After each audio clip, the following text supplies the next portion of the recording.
knows what it is.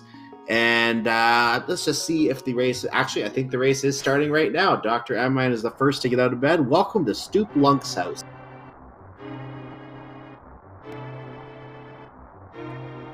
And a piece of heart in the first chest. So we're going to go outside, and it's raining. Yay!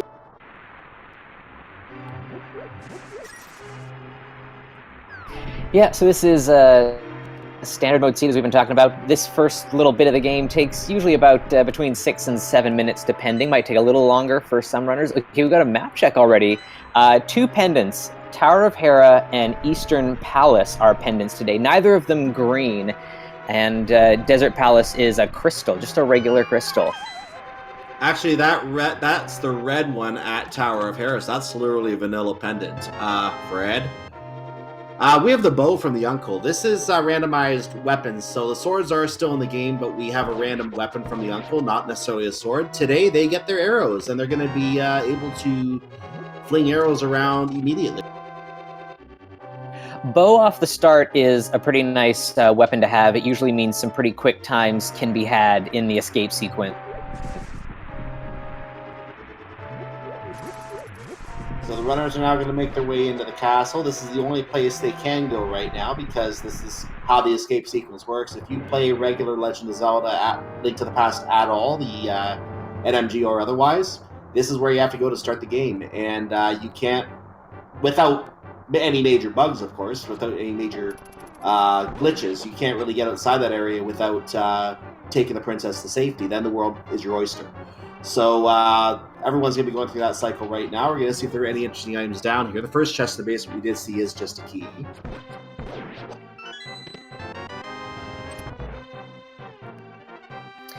Yeah, so we see our runners taking care of some of these enemies, looking for a bomb drop. We still haven't seen any bombs in the escape sequence yet. There's still plenty of time to collect some, but we are looking for them right now.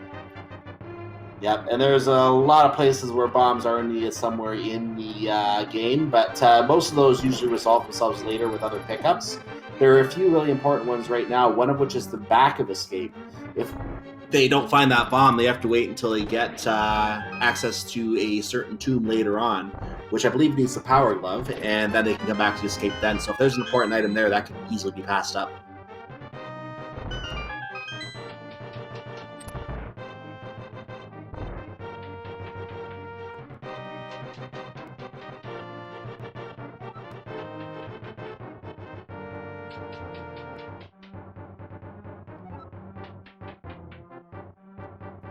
All right, just some arrows for our bow there in Zelda's chest.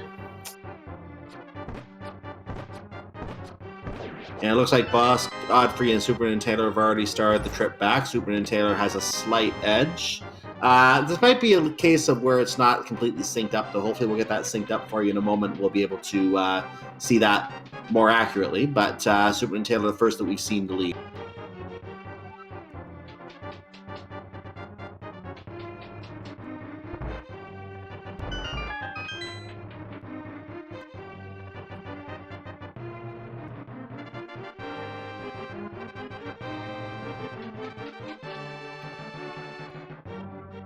What's really nice about these daily races is they do get to feature some runners who are fairly new to the community. So Boss Godfrey and Dr. Agahnim, both fairly new, which is nice to see them getting a little bit of exposure here on the restream today.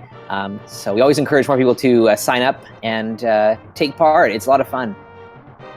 Yep, and I've actually commentated with Boss Godfrey, I think, in the last week as well. So he's already getting into the commentary for these races as well, which is really nice.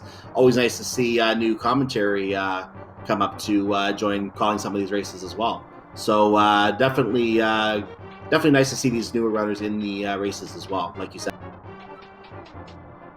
Runners are now on their way to the back of escape. You will notice that they have a lamp right now. That's because the game is hard-coded during the escape sequence to automatically assume you have a lamp. Since we know that Link does not have the lamp, I just like to refer to it as Zelda's lamp. They let her have a lamp in her seat.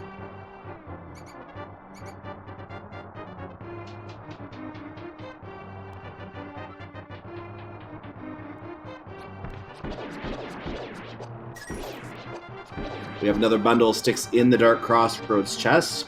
So let's see. None of the runners seem to have any bombs yet, which they're going to be farming these rats down here for some bombs, and it may be possible the prize pack may not even include bombs, in which case all runners would end up having to skip that until later. So they're going to be hoping to get quick access to that again later on, if that's the case. Ooh, nice snipe rat with the key there for Superintendent Taylor. Yeah, still no bombs. It just seems like it's not in the cards today for the runners. That's okay. You know, we'll head back here eventually. Yep, they're just going to have to make sure to make a stop by here. It's not too far away from where they start. Just about a minute to take going through there. And Boss Godfrey going after every single rat in here and gives up. He's moved on. So has Superintendent Taylor. They both given up the search.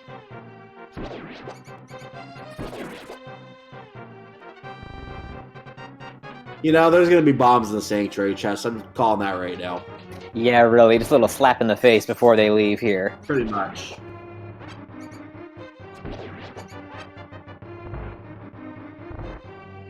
Oh, just the single arrow of destiny. Okay.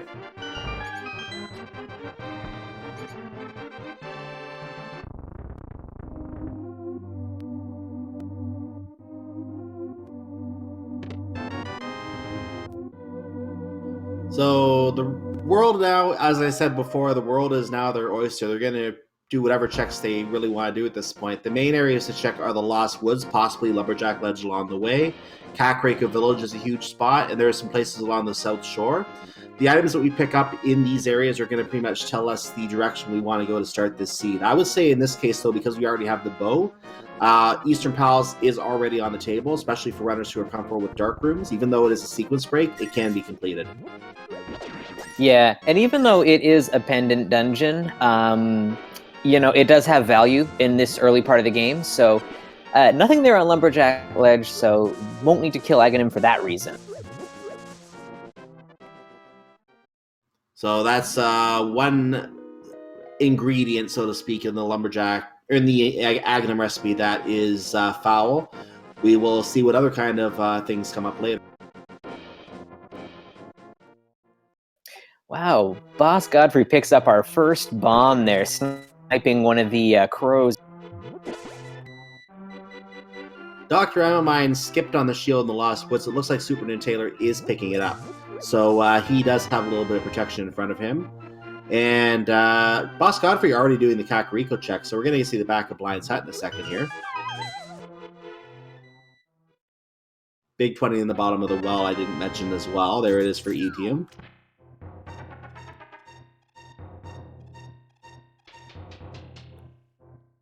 There's your bombs.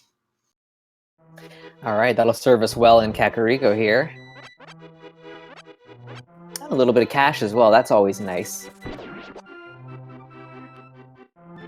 But other than that, the back of Blind's Hut is pretty much a bust. There's not really a lot of key items back there. So next target will likely be the well. He's going to head over to the left side of the village. He's going to see a well to fall into, and he's going to just fall in. And that cave you see there is the exit to it. So don't go that way. You can't go get the items otherwise. Superintendent Taylor giving us a little bit of nice game knowledge there. Heading into that one house on the east side of Kakariko here, pulling on the painting is another one of the tree pulls there, and it was bombs this time around. Oh, very nice. And there's the lamp. So Eastern Palace is now fully in logic with the lamp in the bottom of the well. Now the question is, again, because it is a pendant and it's not the green pendant, will they actually complete it? This will probably depend on whether Armos Knights themselves actually have an item. If it's just a map or a compass, or then yeah, they're not going to be inclined to complete that unless they find out the pedestal would be required to.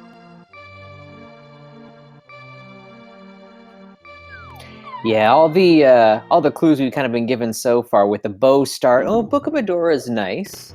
Bow start with a lamp as well. I mean, you might as well go for Eastern Palace unless something else kind of pops up beforehand. The Book of Medora is also an interesting item to find here as well, because that opens up Desert Palace, and because we already have the lamp, we have a fairly decent chance that Desert Palace might be fully completable. Now, not guaranteed. If we have the big key on the torch, we can't do it.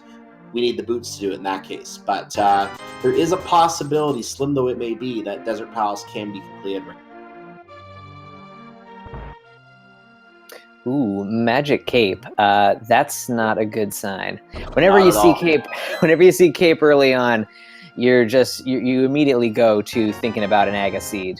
Yeah, when you see that cape, that's really scary. But the good news is they haven't seen the sword yet, so bonus?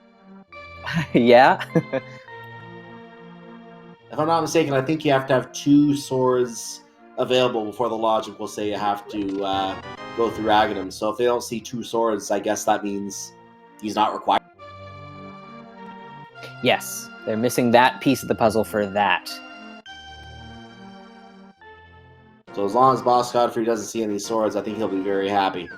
Not having to do Agahnim. Though it will hurt the combat, that will be a good sign that we don't have to go with a wizard. So it looks like we have a bottle on the as the useless trash today. So Boss Godfrey and the other runners may warp around or right back around, check Sick Kid before heading to South Shore. Yeah, that's kind of an annoying location for your first bottle to show up. You're close enough to Kakariko that you can go back, but you've just kind of spent your time clearing that out. You don't really, want to have to backtrack immediately, but he's making the right play here, I think. I know for standard seas, I typically like the idea of doing the South Shore first and then working my way back around.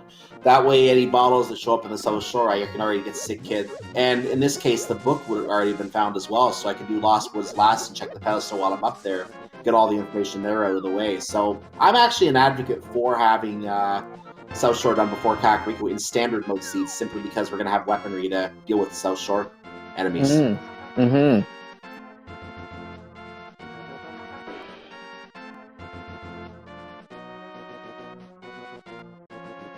Now, it looks like Boss Godfrey is not going to Sick Kid right now. He's going to Eastern Palace instead. He's taking the clue with the bow and the lamp, and he's saying, I'm checking this out. He's going to stop by the lovely old man Sahasrara on the way. Meanwhile, ETM finds a piece of heart from the Sick Kid, and Boss Godfrey is about to raid a closet.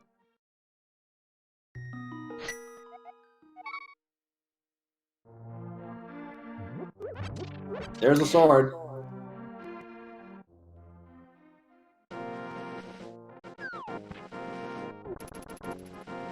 Alrighty, so we've got Adium heading over and checking out South Shore first here before heading over to the eastern area. Mini Moldorm Cave and the dam are in play here, so there's a lot of things to check. We'll see what he turns up here. So Boss Godfrey did find that sword in the back of Sahasrara's closet, as well as a second bottle. So that's not a good sign for him. If ETM comes across another sword himself, that would be a bad sign overall for us, because it's kind of hinting at Agahnim, and it makes us wonder, are we going to see no progression items? Are we going to have to go through the wizard to find something at Palace of Darkness? And that is a very good possibility at this point. So chat is pointing out that the current logic for Agahnim is one sword, cape, and lamps. So I'm going to interrupt you for a second. We have the Cane of Samaria in the flooded spot. Nice, an item that we will most likely need. Ooh, wow, do we get a pedestal check there? I didn't quite catch what Dr. Amin saw. We did, and I didn't even drive the hype, but I have a restream in front of me. Time for a change of clothes. That means that we have mail at the pedestal.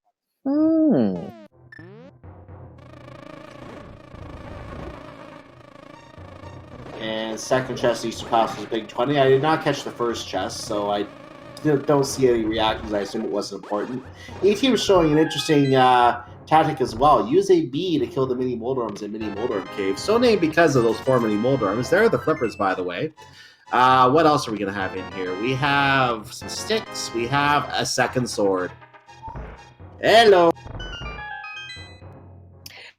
Alrighty, so if there was any doubt as to whether this could be an Aga seed, now that is completely gone. We have all of the pieces that you would possibly need to get up there. So I don't know. There's still a couple things left to be to check in the light world here, but I don't know. Signs are pointing towards Aga.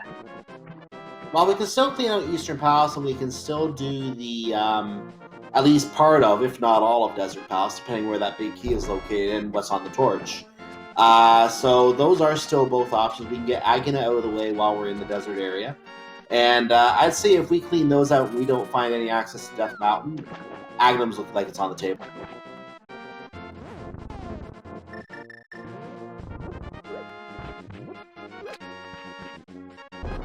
You can throw in the King of Samaria block onto the water, and it just disintegrates in the water. And then going into Ice Rod Cave, find some bombs, which Super Nintendo is about to pick up as well. Boss Godfrey is on his way to the big key chest, the vanilla big key chest in Eastern Palace, and we're going to see what's in there today. That is a big key, which I should have known if I had been catching all the items, but I didn't catch all the items. So there you go, we know it's a big key.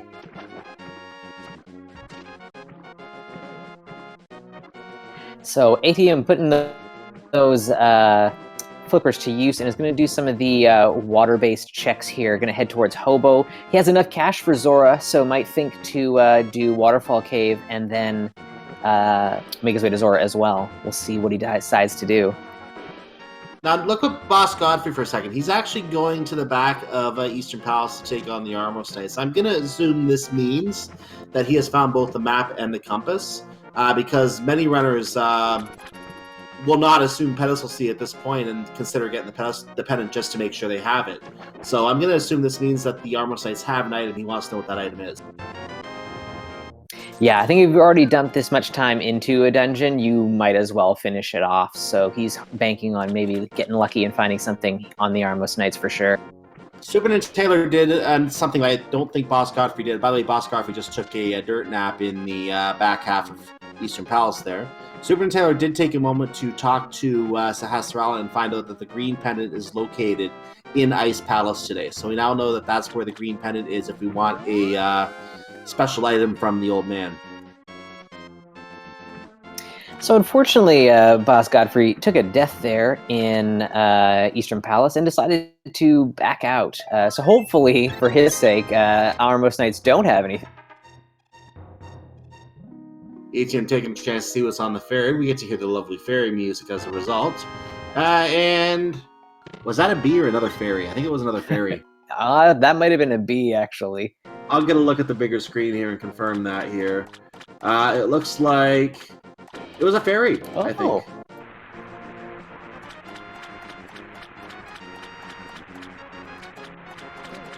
Oh no, chat's saying it was a bee. Okay, apparently I still can't tell them apart. They're hard to tell at small size.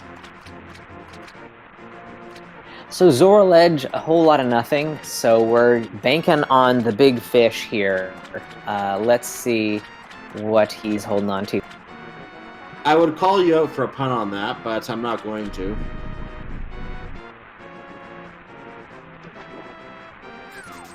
And it's just a little bit of a life lesson today.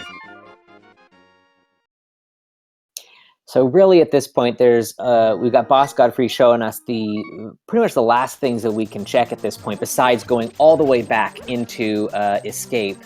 Desert Palace has got a couple items that we can take a look at. Oh, there's our glove. Ooh, things are gonna open up a little bit here. Oh, I'm gonna get a look on the screen here because I didn't see where that glove was. Just on the desert ledge there. Oh my, on the desert ledge. Okay. They should be able to get access to that, so that will... still not a lot, but it does, at least it is some progression here. This is an interesting seed. It seems to be telling us, like, all signs point to Aga here, but if this, with the glove, we can then more easily get back into the back of Escape, or we can head up Death Mountain and check out Old Man as well as Spectacle Rock. It almost seems cruel to say to runners doing a standard seed, okay, we're not going to let you into this room yet, so come back here when you find where we've hidden your access, and then we'll let you have a nice item. Kind of cruel if you think about it. Yeah, right? Totally.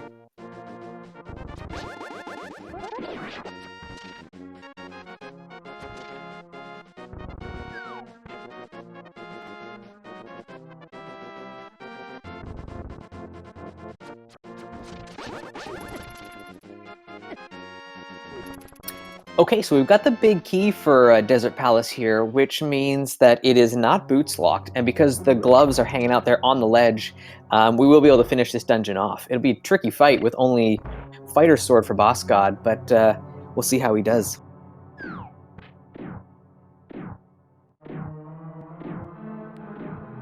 So two of our runners are now working their way through Eastern Palace. They're going to clean out the somewhat useless items that we found in there so far. Looks like the red boomerang was in the first chest there. We didn't mention that because it's not really that important. Boomerangs will allow you to stun enemies, and in the case of the odd enemy like the bats, the keys, kill them, but otherwise they don't do a lot of things.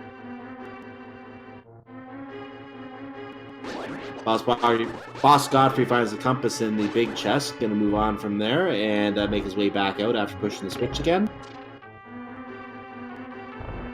Now, since we do have the big key, we are able to confirm that Desert Palace is not boots locked, so they will be able to go to Land Molus and find out what the worm has on hand today.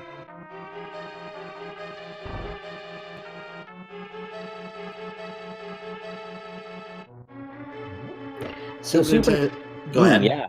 Oh, I was going to say probably the exact same thing as you. Super Taylor heading in for the Armless Knights fight. We haven't seen this yet, so might be holding an item for it. Also, for those who missed the hint in Eastern Palace, I just noticed it finally. Aim at the Eye of Goma. If only there was a Goma in this game.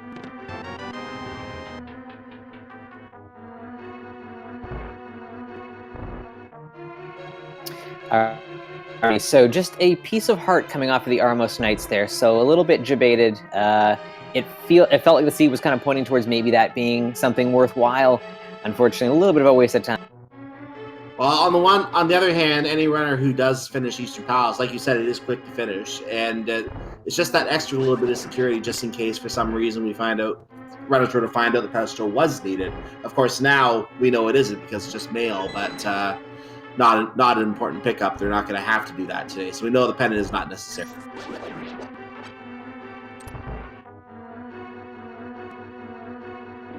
So Boss Godfrey opening up the back of Desert Palace. I'm getting my temples mixed up now. Opening up the back of Desert Palace with the fire source and gets assaulted by one of the Igors. Gonna take on some worm.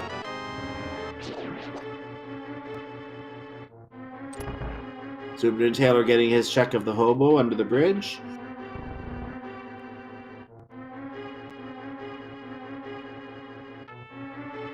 I like that Boss Godfrey has placed a Cane of Samaria block around there just to perhaps get a little bit more damage in on the Land Molus if he can.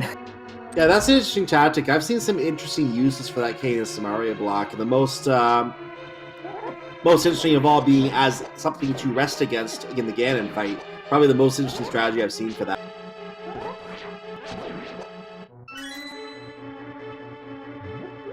He's having trouble with these with the worms, though.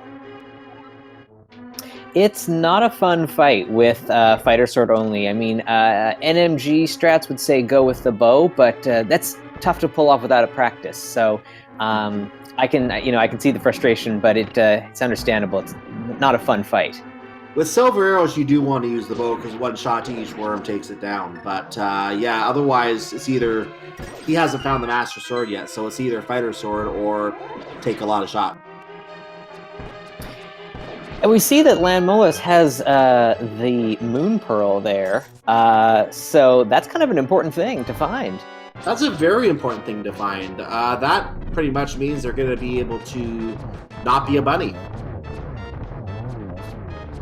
Yeah, and it puts us one step closer to not needing to do Agahnim for our Dark World access. Or at least we're getting a little bit closer to having Dark World access just in general, I suppose. Well, I like to say that until the hammer is found, we have to assume there could be the possibility that Agahnim could be required, because once we find the hammer, that pretty much takes away the only really, I don't use this word often, but the only really trollish part of the whole sequence that could be Agahnim required, with the hammer being locked behind Agahnim. That's the worst case scenario type situation. Once we find that, most of the problems are solved for access. Yeah, most definitely. We're going to see probably Boss God take a look in back of Escape now. seeing as we did not have bombs when we went through originally. So this is a new check for us here. We're finally going to get to know what's in that bombed out room in the back of Escape. So, plant the explosive, throw it gingerly against the wall, and cause an explosion. And the chest in the back of Escape today includes some arrows, some rupees, and another bottle. We have 3 bottles. Okay, that's going to be a relief to anyone who checks out the escape area later on in the seed. If that was holding an item like the hammer, everyone would feel behind, because if they didn't get that bomb drop during the escape sequence, they'd feel a million miles behind. That's a very good point, actually, because the runners don't know what other runners are coming up with. No one knows if, like, we saw that all 4 of the runners failed to get bombs. We can only assume based on that no one likely got bombs. The bombs were probably not in the prize packs. But when you're running the seed by yourself with no other, I guess you can say, insight on what other runners are doing, with no insight on anyone else's activities, there's no way they also did not get bombs. So we had a good inclination that everyone's going to have that situation. They don't. So like you said, It's going to be a big relief that they don't feel like they're behind. So we see Boscott here is doing Mini Moldrum. I guess he just blitzed the dungeons and didn't do South Shore yet. So he's shown us a lot of checks kind of earlier on. He's going to be doing some of the work that we've seen other runners do so far. I want to point out something Dr. Amine just did. He actually went and did some checks up in the Zora area, and then actually just reloaded the ROM to get his money back, so he would not have paid the debt to King Zora, and has the money back for other checks like the digging game and and for paying Kiki the monkey later. So he has all that money back, having checked Zora and not picking up the Zora item. Yeah, good thinking. Because every item up there was kind of garbage. A hard reset is totally allowed. So save that cash.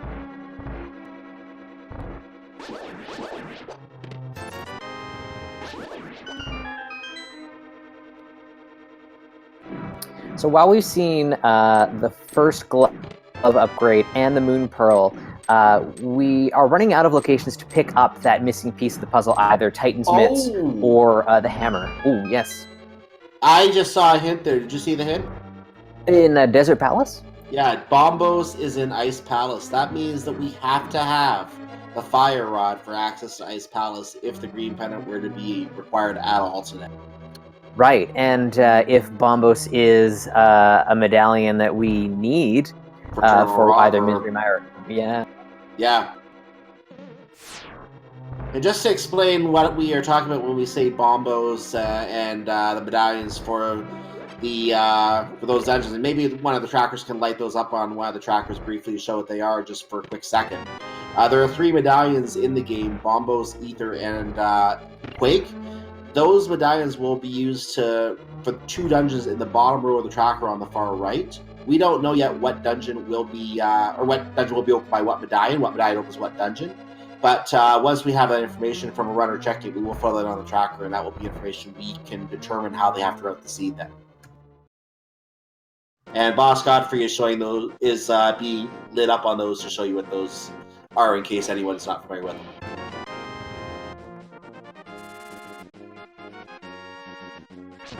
Alrighty, so yeah, we're down to just a couple of checks here to see if, in fact, this is an Aga seed or not. None of our runners have headed up towards Death Mountain yet, and that is basically the only spot that we have not seen from our featured 4 here. 2 items in Logic right now that we haven't seen. So if one of those is Hammer or Titan's Mitts, then we're safe. We don't have to do Aga, but I don't know. I think they might be kind of some junk, and Aga is required for this one. We'll have to wait and see. Yeah, it's starting to look like that may be the case. We're getting to the point that, we still have Skullwoods right now. We still have Thieves Town available in the Dark World, but we still have... Well, they have the Flippers. They can get to Palace of Darkness, I believe, can't they?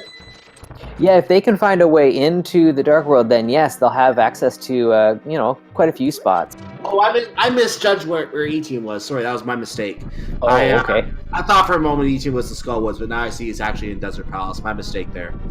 And it was just a map on the torch, so we know that the item on the torch is not going to be important. We're not boots locked on anything in Desert Palaces at all. So that's good news for the runners today as well.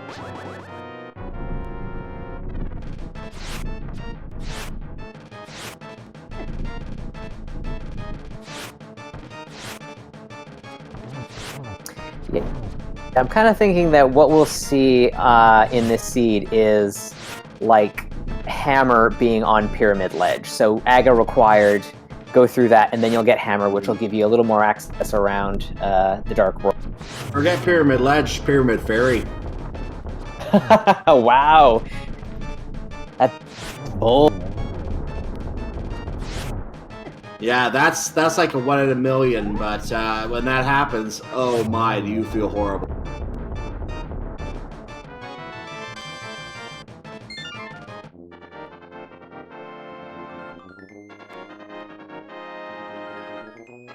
Alrighty, so Boss Godfrey has cleared out pretty much everything else. He skipped out on finishing Eastern Palace, but that's fine for him.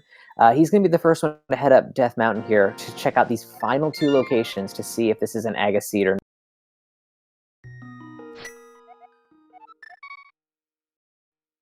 Yep, we're going to get some good information right now to find that out for sure. Yeah, we have still... Well, actually... We do have access to Death Mountain. Have none of the runners been on Death Mountain yet? Or is that where they're going right now?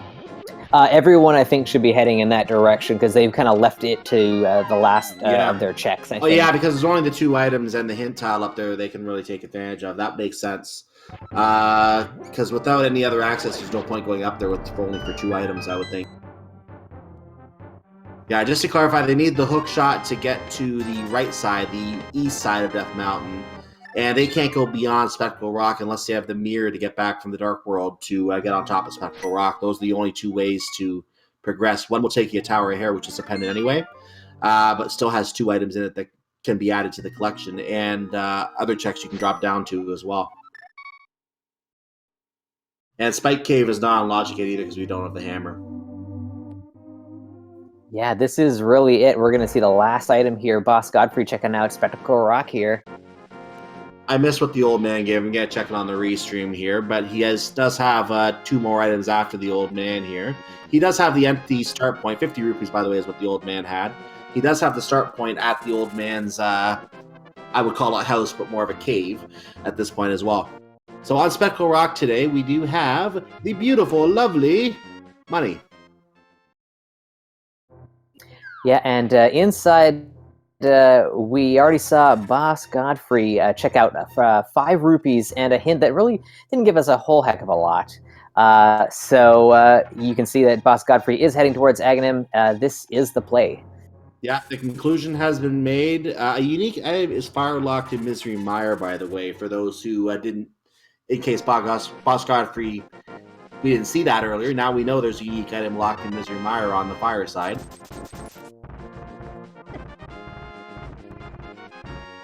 So that could be something that comes into play later, or it could just be something like a boomerang.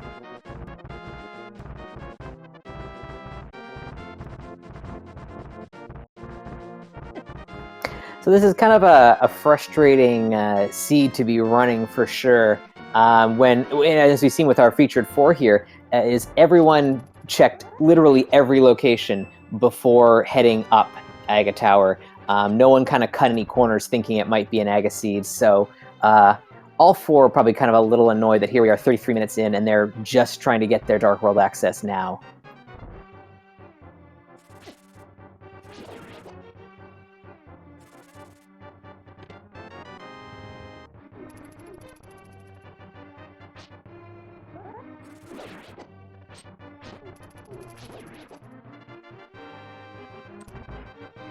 And in regards to something I said earlier, talking about the unique item possibly being a boomerang, there were questions that the boomerangs may not be unique items. They are considered unique items because they are not progressive. They count as different items in the item pool, so they are considered as unique items. As confusing as that can be, they are unique.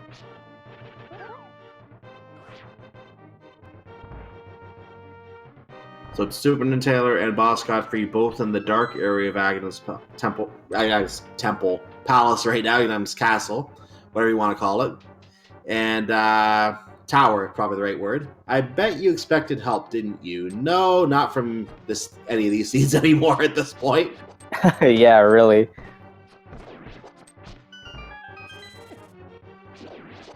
Gideon following behind, entering Aghanim's tower, now that I can get the name out of my mouth correctly. And Dr. Randomizer is still checking Death Mountain, but I assume he's going to be following right behind shortly. Yeah, most definitely. Everyone is basically in the same boat here. They've checked all locations. Dr. Amin is just finishing up the last check for him, Spectacle Rock there.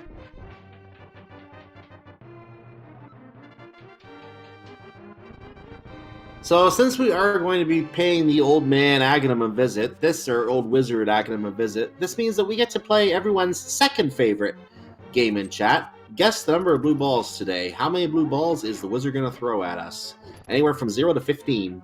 There's no prize for winning, just take a guess. Yeah. I hope that after all of this, the seed is nice to our runners and maybe only gives us like 2. What do you think? I always said 3 before I knew the odds lent to 3, so most of the time, so I'm just going to stick with 3. Nice. Always 3.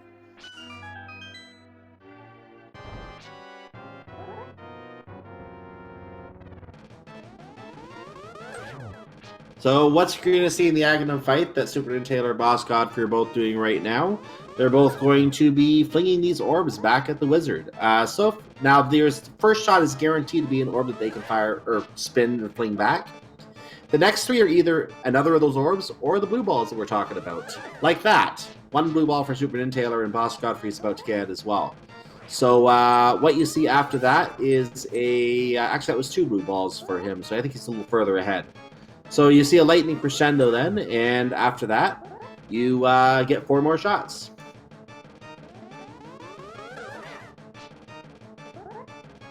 Wow, this is not a nice Aga pattern so far. I must admit, I haven't been keeping careful count. I swear I've seen 3 blue balls. Getting a little bit better.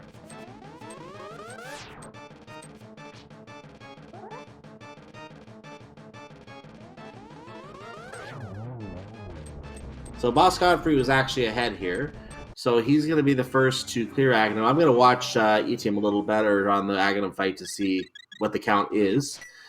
Meanwhile, Dr. Randomizer is also using his lantern to actually light the better path through the dark. So he's actually lighting one of the torches with the lamp, and he's using that to see his way around. There is the bug catching net. We just needed that for Agahnim. Why is it on the pyramid?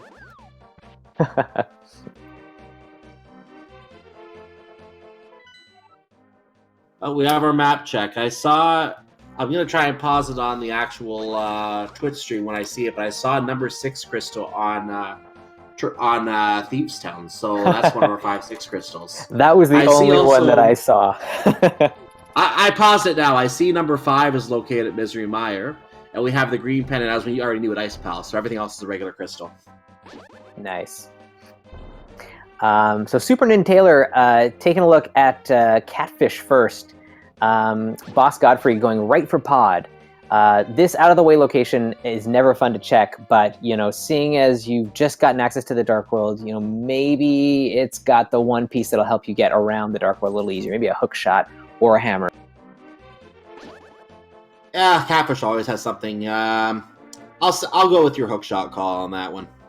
Just because we need to find something over here, so very likely here. Nah, just some bombs.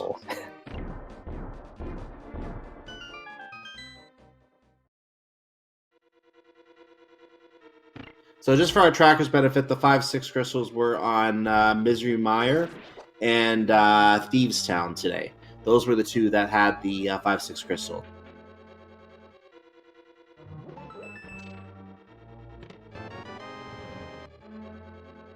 We have a key in the first chest of Palace of Darkness, so even though we already have the bow, we don't consider the temple to be bow locked at this point, which means they would have to go through the right side with the bow. They have the bow, so we're not worried about that today anyway. They did get the key, though, and they're going to do some other checks first.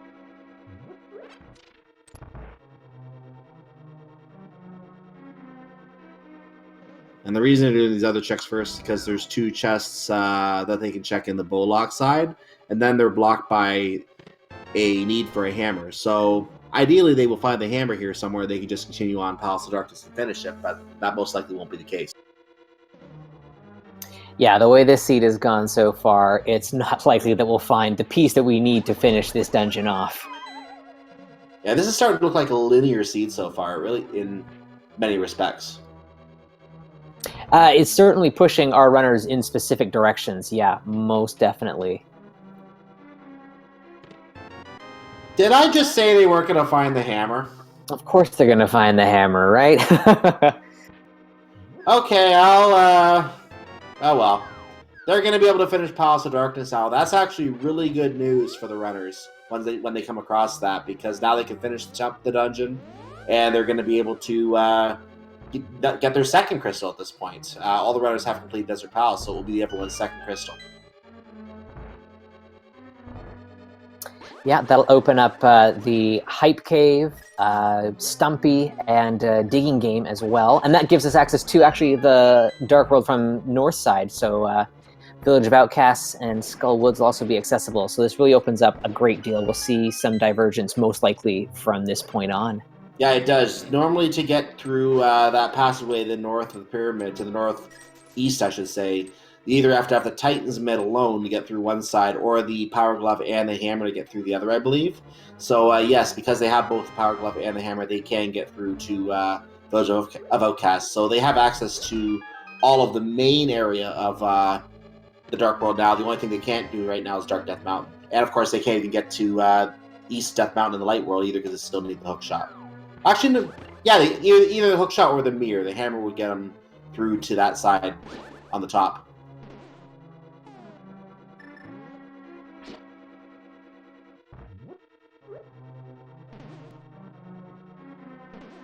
Ooh, Boss Godfrey tried a bomb toss there. Unfortunately, did not work out. He's getting bullied by those beetles there.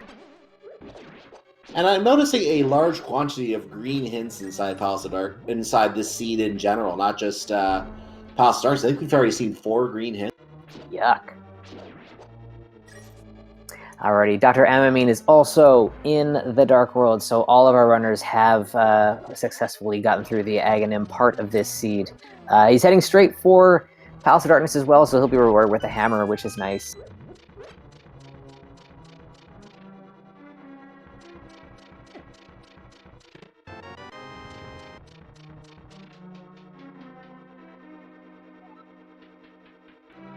So Boss Godfrey's kind of leading the way with the checks here. So all the new information is coming from his side of the screen there. Big key. There we go.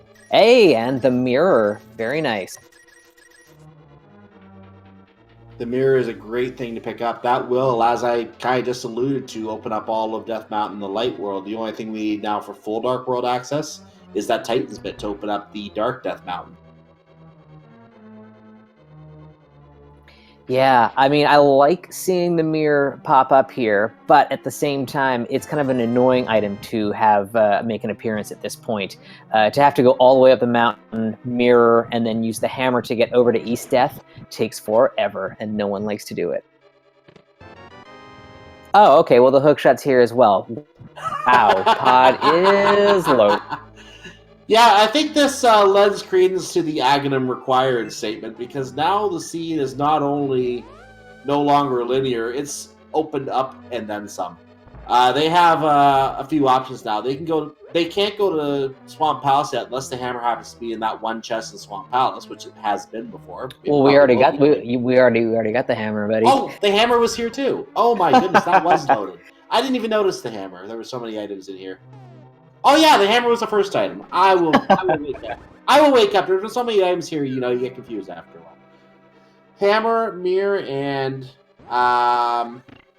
Hookshot, all here in Palace of Darkness. I'm gonna say Swamp Palace might be a possible play here. If not for wanting to save it for Go mode.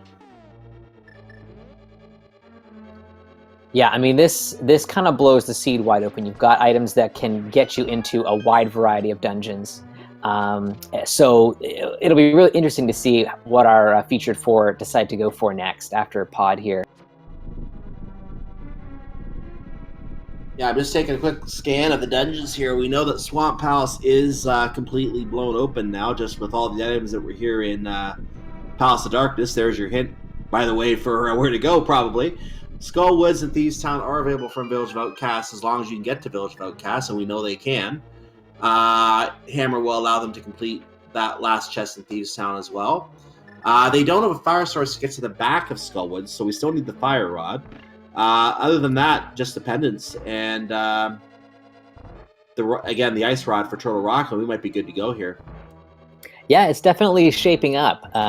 So a lot of checks now to do, and yeah, lots of game ahead of us though. So it could be up for grabs who might take this one. I forgot to note we still need the flute from Misery Mire as well, so there's still the flute out there as well. So still lots of items to pick up. Not completely blown open yet, but we are starting to get.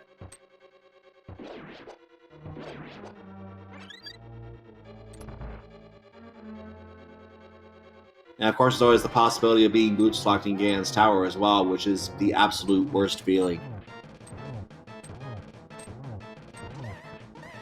Yeah, a lot of runners will play go mode even even if they don't have the boots, and if worse comes to worse, and if the torch there in Ganon's Tower is boots required, big key there, then you kind of panic. But generally, I see a lot of runners just skip out on that and not really worry about it too much. Unfortunately, Boss Godfrey taking a little bit of a costly death to Helmasaur King. Takes a little while to get back there, but I'm sure he will get back on his feet.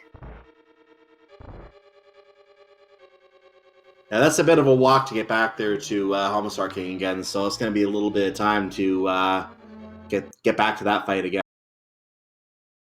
Yeah, and I mean, as we saw, he was kind of leading the way there, and with that death, we see that all three of our other featured runners have moved on ahead of him. So, yeah, just like that, it costs you 2-3 minutes at least to get back there. Yeah, and in a daily race, when you have a lot of racers in there in the contest, that's a lot of time lost that anyone can slip ahead of you wherever you are in the line at that point too. So that's a lot of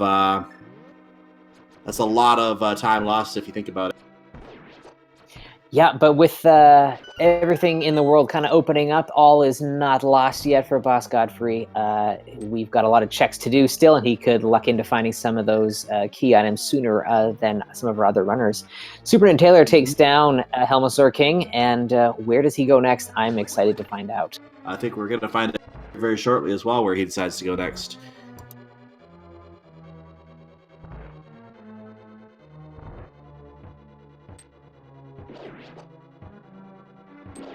And ETM takes down Helmasaur King as well. So that leaves Dr. Abelmine and Boss Godfrey both hammering Turtle.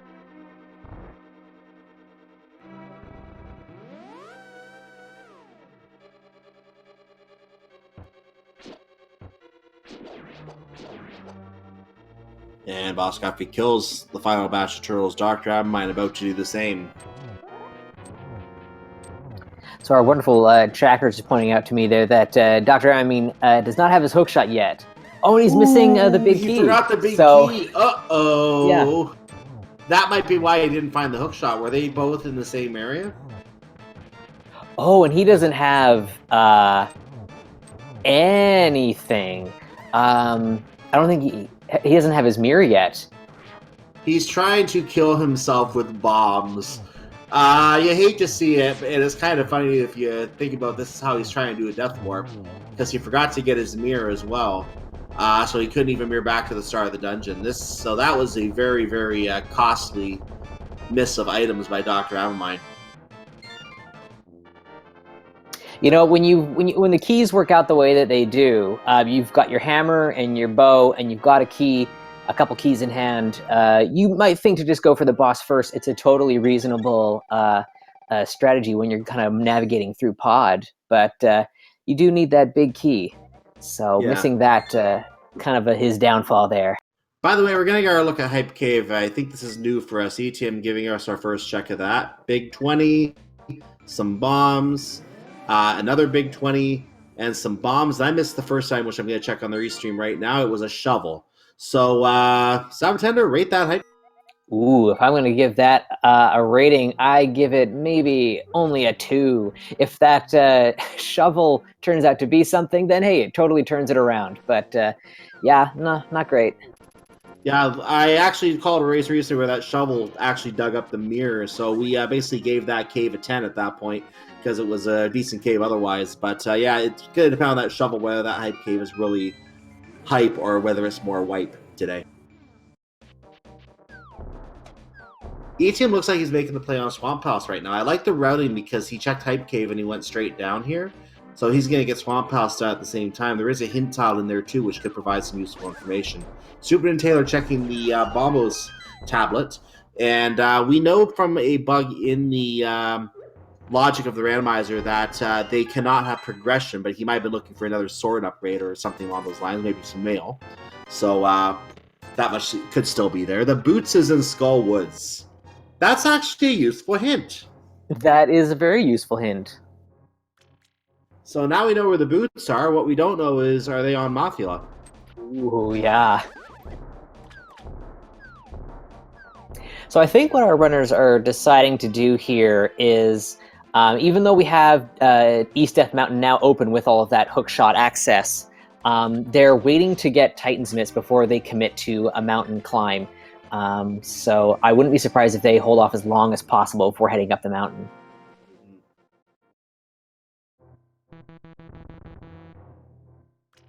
Yeah, they got a few options open to them for dungeons right now, so they're going to clean out those dungeons first and then try and do all the mountain at once. Like you said, it just saves a lot more time than having to go up there a second time and do the same set of steps to get to that side of the mountain. So makes perfect sense to me that they would do this and then just warp back and forth from Dark World to the light to check all the items.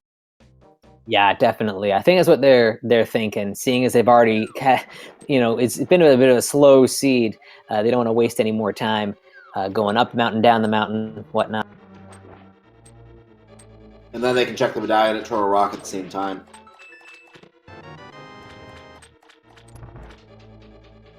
So 3 of our runners are making the play of Swamp Palace, and again, a reasonable play at this point because A, this is meant to be the second crystal in the game anyway, and B, there are 6 items in here, and with several dungeons still locked off, there's a good and several items still up large, there's a good chance they could be in here. Yeah, definitely. A lot of runners will try and put off Swamp Palace and maybe put it, finish it off in go mode, which saves you about 2 or 3 minutes at least. But when you have access this early on, you're probably going to have to There's your Titan's Mitt. clear it anyways. Hey, all right. And that is just what they were looking for before they make the play up the mountain. So now mountain is definitely something that we might see our runners go for next. There's so many items up there that might be able to finish off any other items they need to finish the seed. Yeah, these guys are going to be mountain climbing soon for sure. They're going to be very happy to get that Titan's Mitt. They're going to be happy to go get, I don't even know what the number of items is on Death Mountain, but I think it's at least a double digit. Yeah, between the light and the dark there's a ton. I want to say at least 15 or 20 items up there. Because Paradox Cave alone has 7 items. We know, not counting Turtle Rock, obviously, we know there's a couple other caves that each have a couple items. The Spiral Cave, and by the way, Spike Cave is open now, too. It sure is, yeah.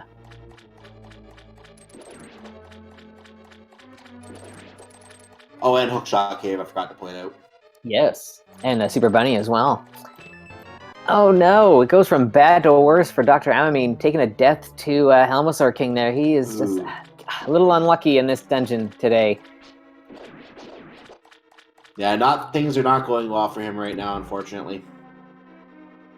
Just a little bit of tilt kind of creeps in, the whole missing the big key thing. This throws you off your game, so I'm sure with a little bit of time he'll recover, but a little frustrating for sure.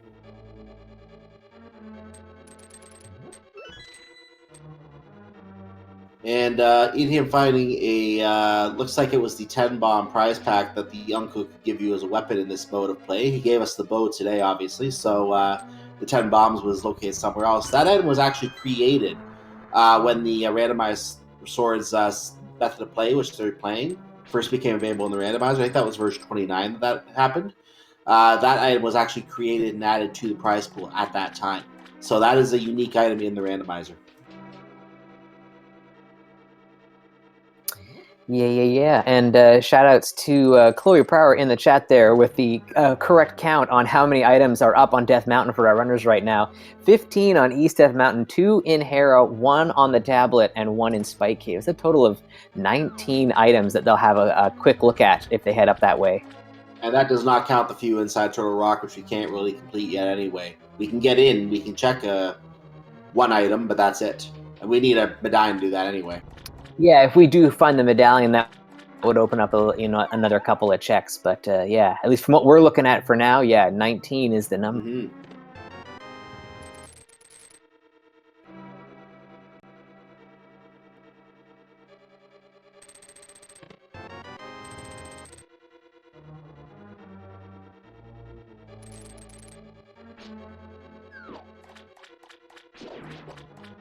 So Dr. Mine, round 2, fight!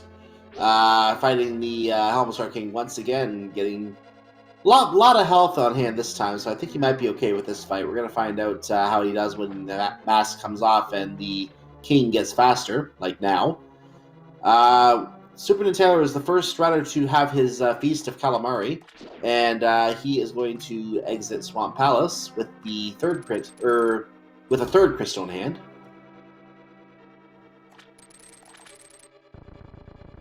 Oh, another death for Dr. Abmine. Oh my. It's unfortunate. One thing we haven't really noticed or haven't been paying attention to is the fact that our runners are still on green mail. So everything hurts just that little bit more. At this point, he's got all the goods. It might be a decent idea to just bail on the dungeon and come back and revisit it a little later. But I mean, you're already this far in. I understand that you want to just keep going and finish it off. Of course. Superman Taylor did not check the left side of the swamp, so he's actually gone back in to do that. E-Team already did that, so he will probably be the first to leave Swamp Palace while Superman Taylor is going back in to make those checks. Yeah, unfortunate. Superman was trying to save a little bit of time there, but unfortunately there are 2 items over on left side swamp. However, they are just bombs. Yeah, but it'll still be good peace of mind for him to get out of the way so he doesn't have to come back and check it later. Yeah, definitely.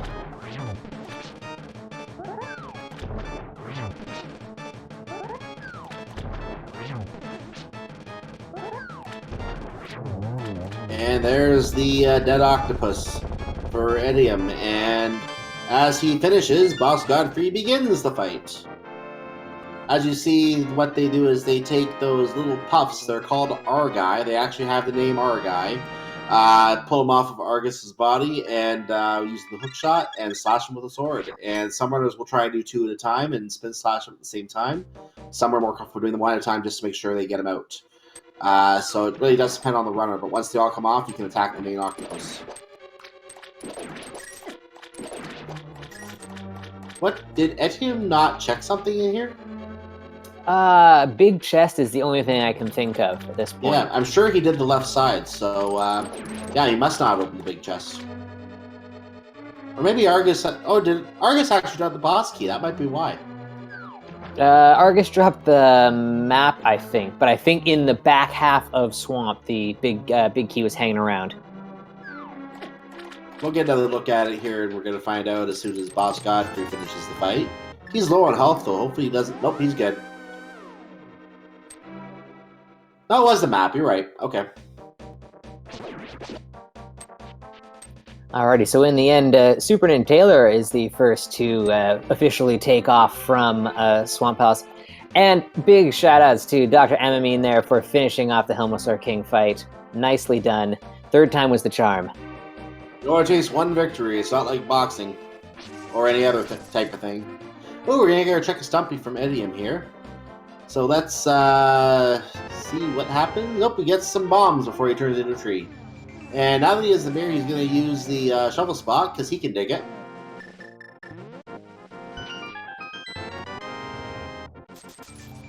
And not worth digging.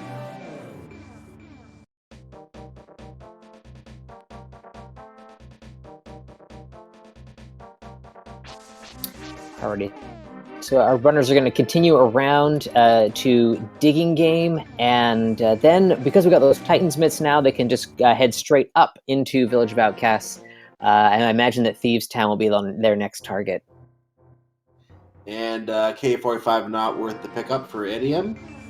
So he's going to continue along his, I guess you call it what would normally be the Jeremiah voyage, because runners would often take Jeremiah back home. The Bullfrog turns back into a dwarf and then come down here with the purple chest, but he's doing it in reverse.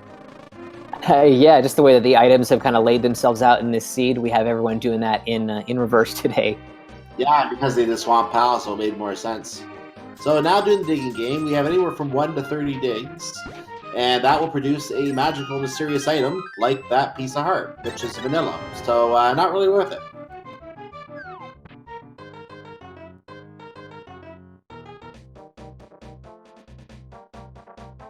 So Dr. Amamine stocking up on potions on his way over to the Catfish check. Doesn't want any repeat performances like the Helmasaur King fight there. Definitely going for some safeties, which is a good call. Yeah, if you're having any trouble at all, and it definitely helps to have that kind of a safety. He's going to do the Catfish check right now, so we know that's not going to produce, unfortunately, but it's a good check. I actually got to see something I rarely get to see the other day, and that was someone in the Super Metroid Link to the Past combo randomizer actually using the warp near the Dark World shopping mall to actually warp over to Catfish. Not something you get to see very often. No, that doesn't happen too often.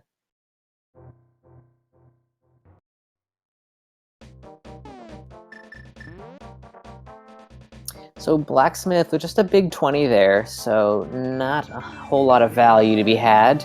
Probably going to leave Purple Chest for now. Yeah, he did leave Purple Chest for now. I didn't notice, did Superman Taylor do the hammer peg? He did, yeah. Okay. Again, I don't think it was anything, so nothing gained there.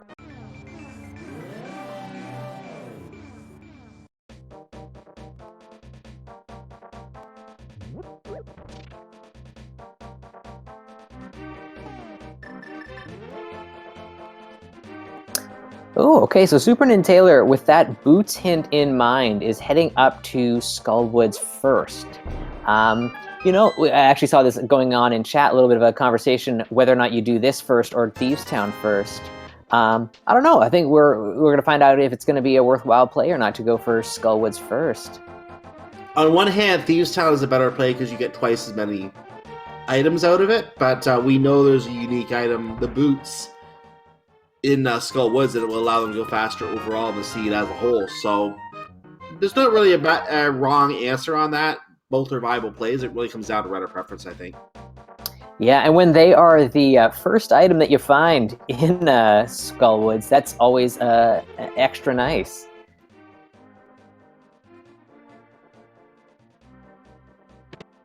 I would say that definitely is very nice.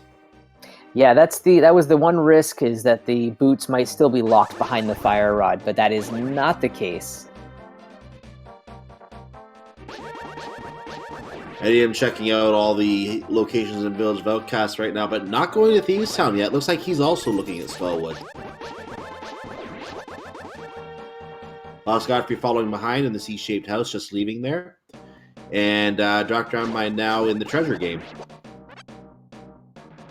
Yeah, Dr. Amamine is holding off on doing a Swamp Palace for now, I guess, and is doing the Village of Outcasts stuff along with the rest of our runners here, but he still has to finish that dungeon off eventually. Maybe he'll be able to more or less go mode it. Yeah, he might be going for the go mode because he is behind. He's going to gamble that there's nothing there, which I think we confirmed there wasn't really anything there. So that turns out it might be the right play here. I mean, if he gets a hint later on in the run about left side being a bust, left side swamp that is, that will definitely save him some time. Definitely, but it's even better if we can find all the other items first. Yes. Looks like Etienne is going to do the pedestal check as well. So for those who missed it earlier, get your pedestal hype in chat again, as we're going to find out that there is mail on the pedestal.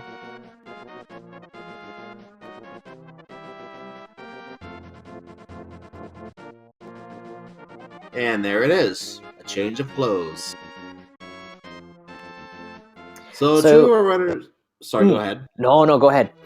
Two of our runners are now going through Thieves Town. And Dr. Outmine just found the big key in the first chest there. It has to be in those first 4 chests because the main set of rooms is locked off by a big door from the rest of Thieves Town. So once he can basically go back there now, but he's going to check all the other chests here, like that piece of heart, before going back there.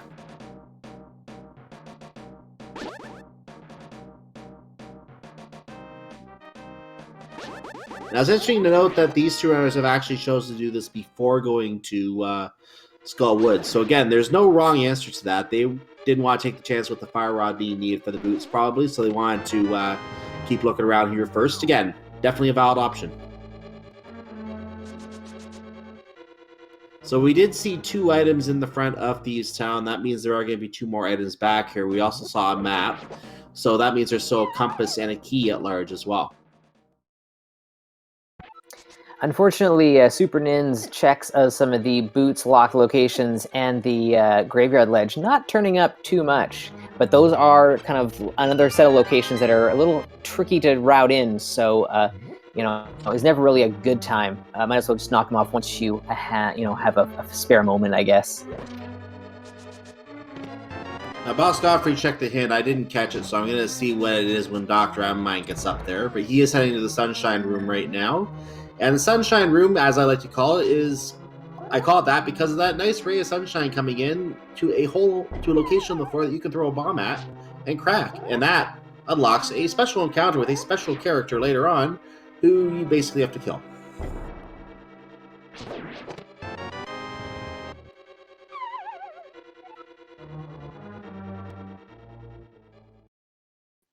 So the hint that we saw there in Thieves, unique item requires a hammer. Okay. There it is right now, yeah. So that's probably somewhere in, I would say likely, we know it's not in Swamp Palace. Did we see a unique item in Swamp Palace? Well, I mean, it could be Swamp Palace. It could be the Titansmiths, potentially. Oh yeah, that was a Titansmith. That is. That might be the unique item. There are still other possibilities for that, but that could be one of them.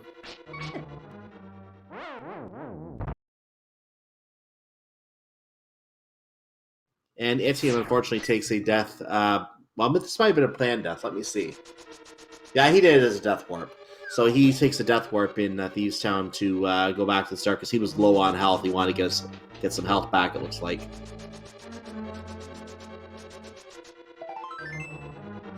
So we've got all 4 of our featured runners here in the dungeon at the same time. It's kind of nice. I'm a little surprised, honestly. I thought we'd see a little bit more divergence, but everyone's kind of following more or less the same route. Well, 2 of our runners have been to Skull Woods and 2 of them have not, so there has been a little bit of divergence at least. Yeah. And of course, Dr. Outmine has not done Swamp Palace yet. By the way, he just took another dirt nap, so he's going to continue back at the start of the dungeon. And it's time for our blind pun of the day. What does he say today? Words of wisdom. Do you think the ice rod is cool? Yes, the ice rod is cool. Thanks for stealing my pun, Blind.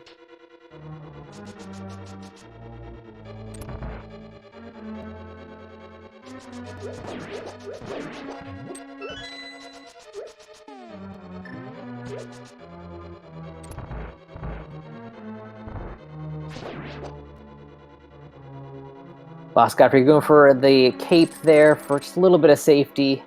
Boss got away from him just a little bit there, but manages to take him down. And another crystal is the reward. Etienne is trying to kill these blobs that are in the way. It actually is possible to soft lock in this room. If you kill the enemy in just the wrong place, you come into this room and it actually looks like you're walking over some spikes coming into the room.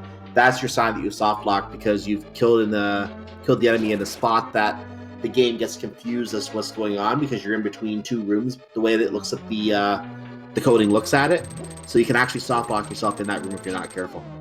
Oh, interesting. I did not know that. Yeah, this is a very, very well-written 1990s video game. Yeah, right? I've seen some things done by runners in this game that I'm like, wait, how? Why? How?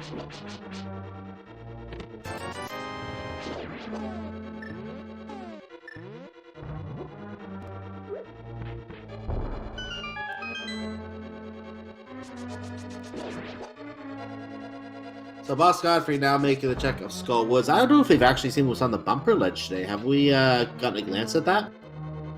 Super Nintendo showed us. It was something inconsequential. Good to know.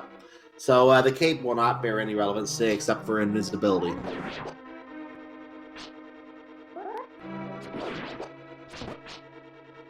And him taking his time getting through the that room, which can be a little tricky at first for casual runners. So now heading back downstairs with a decent amount of health to take the maiden upstairs. And Dr. Amine is asked if the ice rod is cool.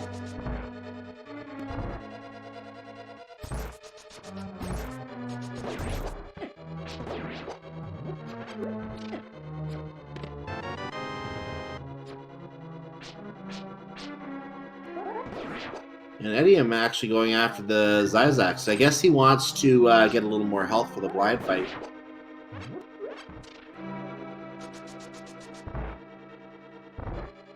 Superintendent Taylor the third rider to start his blind fight. Dr. Amine the second to finish his blind fight.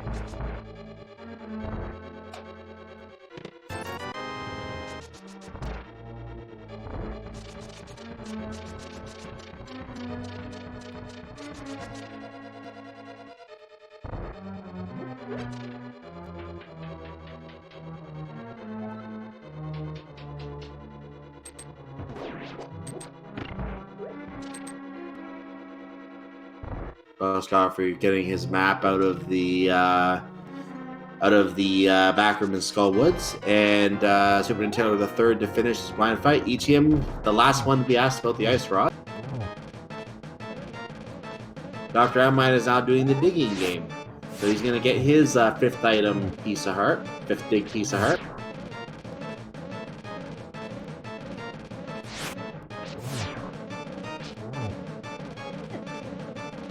Superintendent Taylor looks like he's going to be doing the Purple Chest tour. So he's going to... Now, we don't know the flute yet, so he's going to have to make a long walk over there. But if you actually have the flute, you can actually toot and get a swag duck ride over right near where the Gary, our wonderful locksmith, is located. And that saves a lot of time taking the Purple Chest. I gotta say, I am really surprised that none of our runners have made an earlier play up to Death Mountain. I mean, I get that you want to limit your trips up the mountain as much as possible, but there's just so much value up there right now. There's got to be something that will help us along the way here. The odds are very, very high that that is the case, and I think we just saw another regular bundle of sticks from the Purple Chest. So, looks like that may not have... Actually, that was the Silver Arrows. Now I'm getting another look at right now. That was the Silver Arrows. So the Silver Arrows were in the Purple Chest today. That's a pretty nice find, seeing as we are still currently on Master Sword. Silvers is going to make the Agahnim fight a lot easier. We still could find swords, obviously, but as it stands now, that's a really nice pickup. Yeah, that will make certain boss fights, Vitreous, a lot easier. And, I mean, you just have to fire arrows at each eye and they disintegrate instantly, whereas without that, you've got a really, really long fight ahead of you. I like that Super Nintendo got dead rocked and was so annoyed by it, has decided to change his routing entirely through Death Mountain. Yeah, you never argue with a stun dead rock. It won't change its position. You just have to wait for it, basically.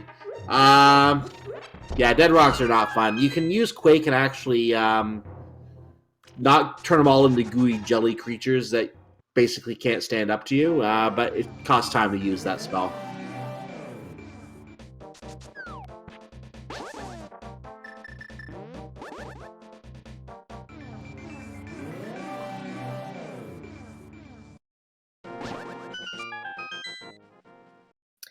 Alrighty, so Super Nin is checking out Tower of Hera here. How far in he'll go, we have to wait and see. Some bombs in the Cane of Burna is fire-locked in Misery Mire. So that was that unique item in Misery Mire hint that we got earlier. Some bombs in the Cane of Berna. That is 2 items. Those are the 2 items in Misery Mire. Yeah. So nothing else in Misery Mire is of relevance. It's all keys and dungeon items. Which means the big key is over there somewhere, but once we have that, you can skip every other chest in that area.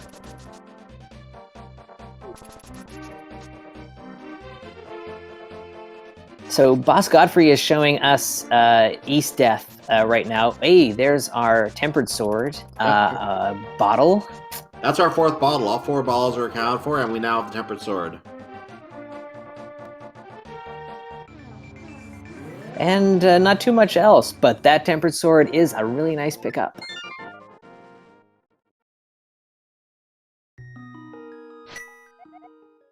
And Dr. Amine is currently making a trip through Skull Woods. Just walk away. Is that our 5th joke hit? How many joke hits are in this scene? All of them. We also picked up the Fire Rod just before that, so that's going to make Skull Woods clearable. I'm just waiting for the first hint in Ice Palace to say, go to the next room. Yeah.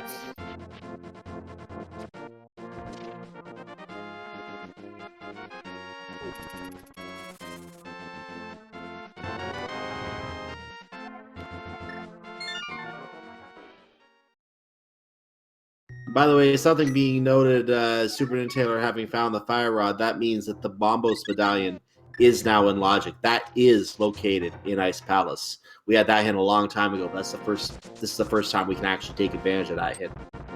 And Boss Godfrey just gave us another piece of information. Bombos is needed to open up Turtle Rock today. So that means that not only have we had to dip into Pendant Hera, we're also going to have to dip into Pendant Ice Palace to pick up another item we need. And there's our Butter Sword, by the way, in Super Buddy Cave. So all 4 swords have been accounted for now. 2 of them were up here on Death Mountain. That'll make combat a lot easier. We're going to get our check of Hookshot Cave. Now, there are 4 items in here. There's a very good chance one of them could be progression, because there's a lot of things still left out there, but we're going to find out. I'd like to see a flute. Yeah. Or another change of clothes. Or a Quake Medallion. Now keep in mind, because we don't have the flute, we can't check the Misery Mire entrance key yet. That could be the Misery Mire entrance key. Yeah, most definitely. I've got a really bad feeling that flute is going to be in Turtle Rock today. I'm kind of having that bad feeling too.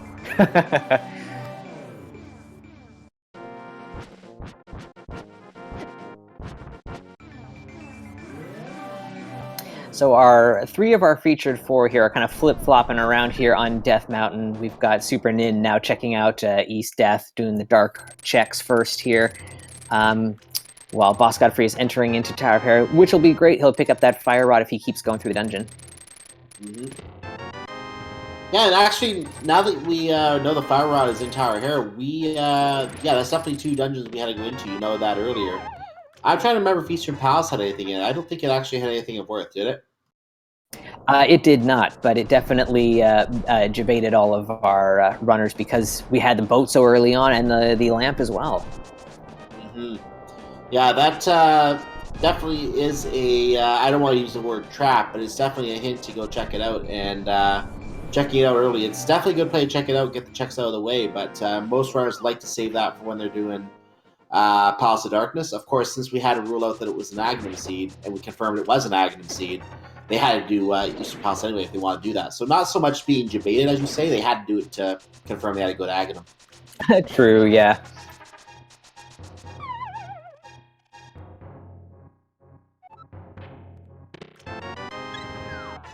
It looks like the Fire Rod was that chest right in front of the just walk away, quote-unquote, hint, end quote.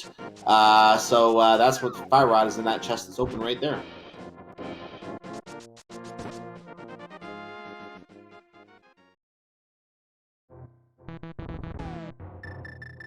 Alrighty, so just a couple of checks left for Super Nin. He's doing Paradox Cave here last. and then we'll find out where he decides to go next.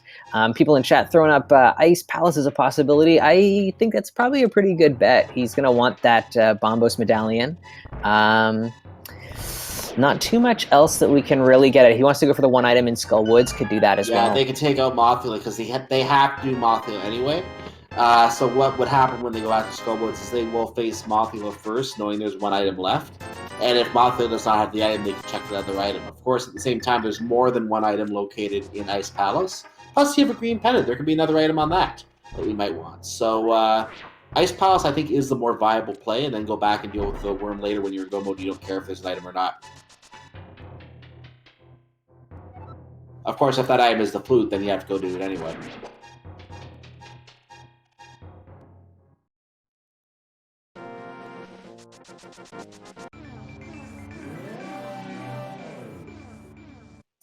Alrighty, so Super and Taylor definitely heading for Ice Palace here. Now, this is an interesting question because we pretty much have to make our way through all of Eastern Palace to confirm Agahnim Seed. And we're going through Tower of Herod to, because it's a quick dungeon anyway. Would anyone going to Ice Palace and claiming Bombos just leave, or would they actually finish that and possibly consider picking up the red mail from the pedestal? Ooh, if Bombos is very deep in the dungeon, then I would say, possibly. A runner like Super Nin probably not going to need that red mail, seeing as we've already got the blue. But, I mean, I don't know. We might see some runners go for that extra little bit of safety and pick up the pendant anyways. And again, it's not required to have the red mail. In fact, if for vanilla players, the red mail is located in the big chest in Ganon's Tower, and even in NMG runs, it doesn't get any love. Runners don't pick it up. They don't need it, speedrunning runners. So you never get to see the red mail in NMG. So that's actually the vanilla Ganon's Tower big chest.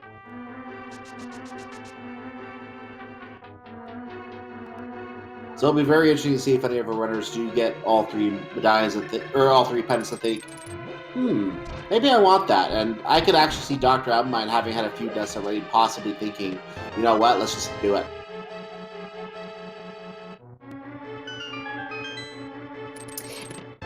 Yeah, if Dr. Amine doesn't waste too much time doing overworld checks, as we've seen, like Graveyard Ledge and Bonk Rocks and stuff like that, not turn up anything, then he might be able to save a bit of time if he goes right for Death Mountain, picks up everything that's up there. Could kind of get himself back on track, which would be nice to see. I mean, I correct something I said. He never finished Eastern Palace because he took a death in Eastern Palace, so he couldn't get the pedestal anyway. He probably won't do that on second thought. But, right. Yeah, I forgot that he never finished Eastern Palace, and Boss Godfrey also doesn't have it marked as being finished. So, but Boss Godfrey, I'm sure, is doing okay without the red mail anyway. He seems to be doing really well for one of our newer runners.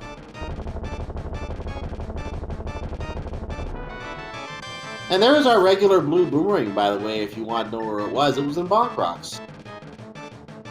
And it looks like two of our runners have picked up, and I just haven't seen it.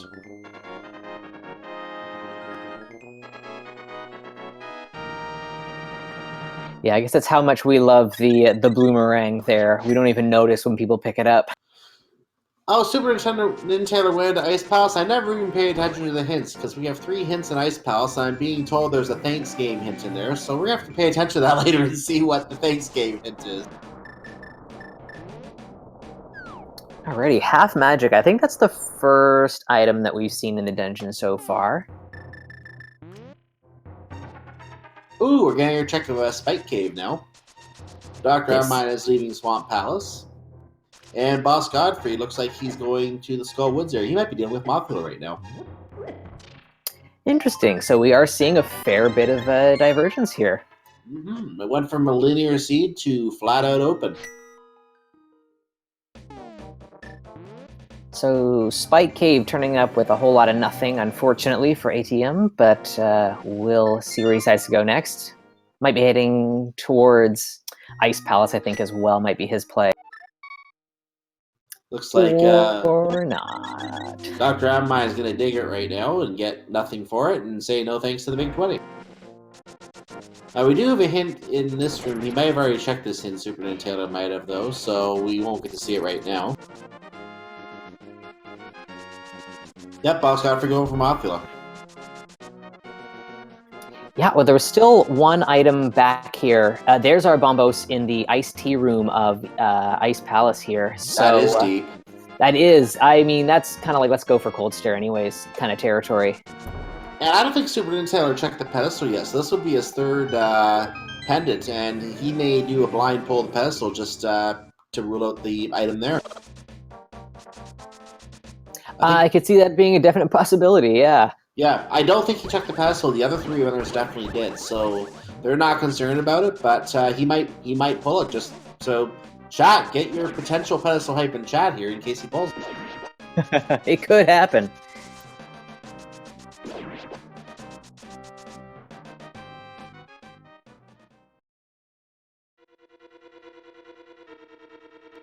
Apparently, it's being said in chat that Nin just miscounted the items. He probably would have left, is what I'm reading in the chat here. For those watching on our YouTube channel, we in the live chat on Twitch, we actually have a live chat where we're getting this information from, so you can't see that on YouTube. That's just what we're seeing in the channel here, that he may have miscounted the items. And he might think that there's something here that he still needs to pick up. Nice triple eye kill on Cold Stare. That was beautiful. And there's his compass, which is the dungeon item. So, I mean, Green Pendant isn't nothing, you know? I mean, it is one more item potentially. So, not too much time spent taking down the boss there. Might as well. And he has all three pendants. Yeah, so, I mean, there's that as well. So that's another item opened up for him, seeing as he hasn't done that pedestal check.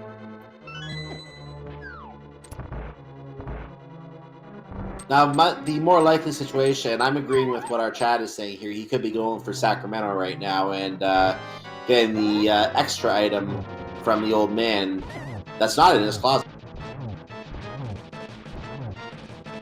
Yeah, if you're going to put in the time to finish off the Green Pendant dungeon, it's usually one of the first things you're going to do. Just, you know, see that play through all the way. And we're running out of locations for things to be. There's a very likely chance that the old man has the item we need. This could be our Misery Mire flute. This could be something else for entirely that we need. Or just a piece of heart. Nah, this seed is goofy.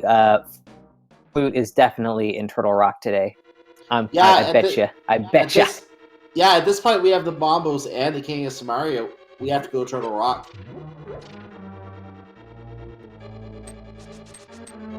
I think we've checked everything else. All dungeons have been scanned clean that we have access to. We have not seen Misery Mire or Turtle Rock. We've seen everything else.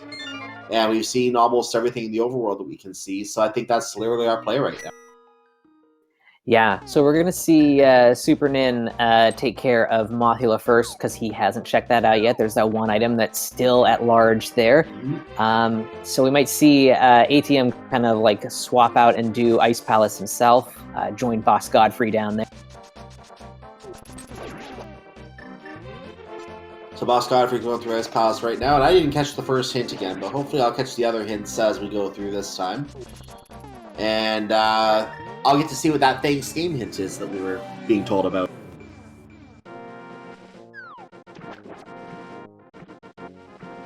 Superman Taylor is doing the walk back to Mothula right now. That bomb missed, but he's going to have to hit the switch when he goes back down to open the bomb jump. Oh, no, he already did the bomb jump. No, he didn't. Okay, let's get our hint tile. We have the Magic Cape is in Kakariko Tavern, I think that said. Thanks, game!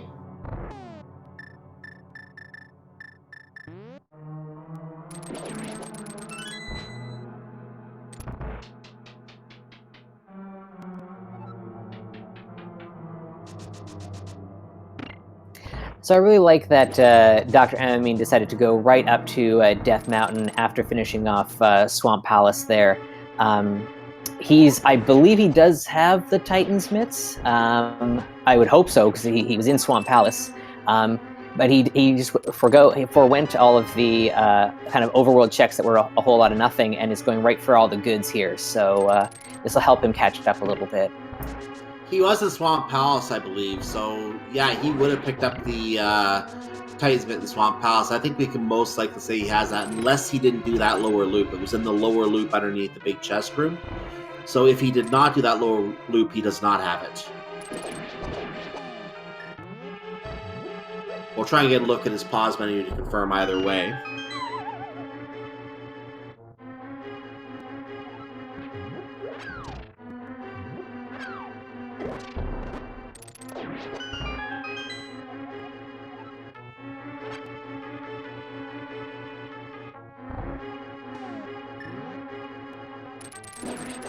And he's getting his fire rod right now, and he's being told just walk away. And I got a pause. He does have the Titans bit. I can confirm that. Nice. So Nin is going for the blind pedestal pull here. We know that it is an upgrade to his clothing. Enjoy your new shirt, sir.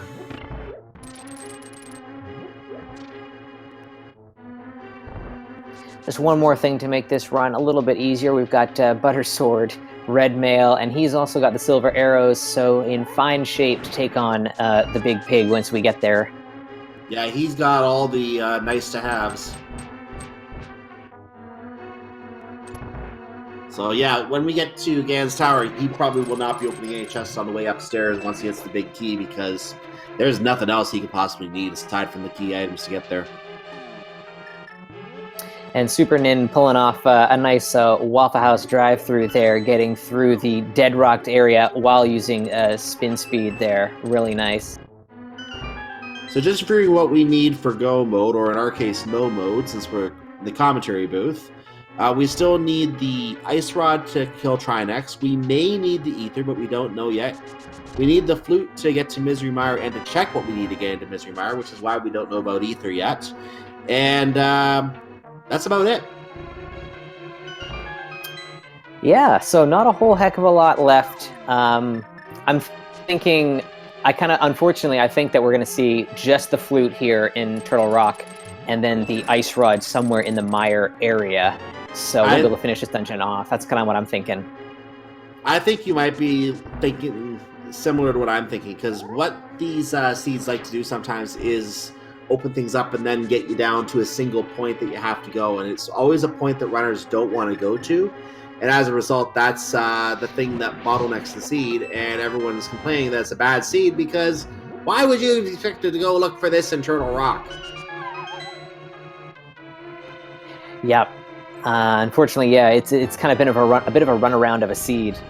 Yeah, I can see a double dip definitely being a possibility here, but hey, if we can find the Ice Rod here, we can pretty much complete this. Yeah, fingers crossed. Ultimately, I mean, because this seed has already thrown enough at our runners. It'd be nice to see them catch a break, but I just got a sneaking suspicion it might not be the end of the line quite yet. Yeah, Fluid is the most likely thing that we're going to find here. I wouldn't be surprised if the Fluid is what we find. Or it's just the Ice Rod, like I suggested before, and we're ready to finish the dungeon. That's great. I'm really excited, actually. That's much better for everyone. Yeah, and if the Flute comes up in here, then all they have to do is go down the mountain, activate it, and go to Misery Mire. But, of course, will Ether show up here and make it, and even in Mimic Cave, and make it so that we have pretty much a shoe-in access to Misery Mire, or are we going to have a situation where Ether is in Gan's Tower and we just need Quake or Bombos to get to Misery Mire?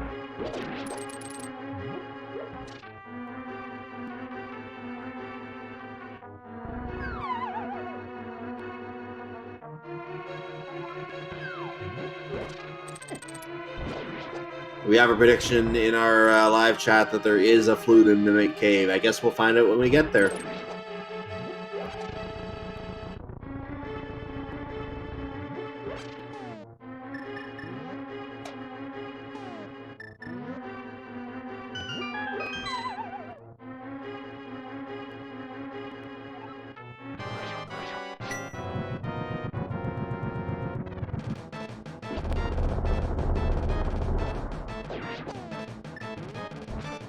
So we are being asked in the chat if there has been a ped check. Yes, there have been 3 ped checks and a blind pull. It was just a new shirt.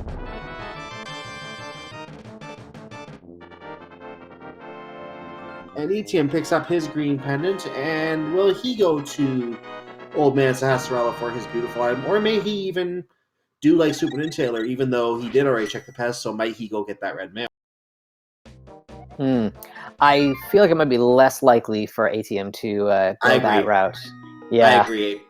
It's a little too far out of his way, I think. I think he's good on health. He'll be happy with what he has, I think.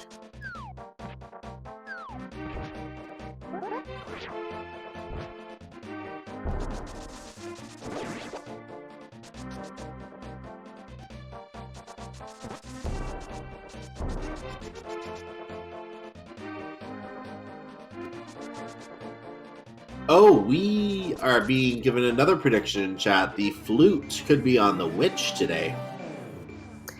Yeah, we must have picked up the mushroom in Turtle Rock here. Kind of missed that one, but yes. Or either that or we just haven't found it yet. We just have to find it first. That's a possibility too. Looks like it was on the Lava Island chest. Oh, okay, so we just haven't marked it off yet. Okay.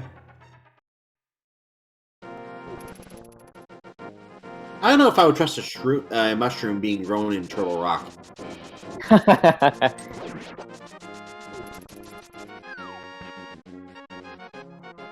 mean, I like cream of mushroom soup, but that's just ridiculous.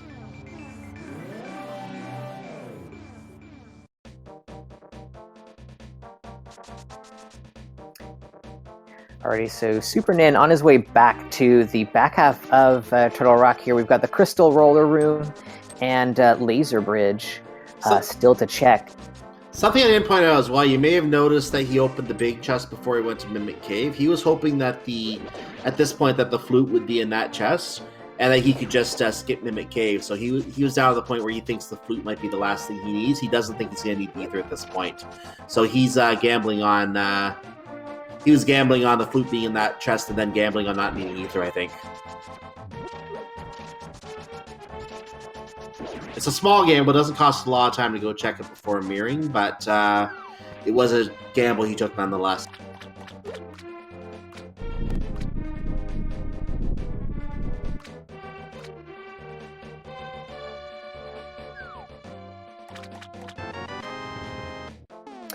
So we see that ATM is checking out a couple of these kind of one-off spots that he skipped earlier on. Unfortunately, kind of a bit of a waste of time here.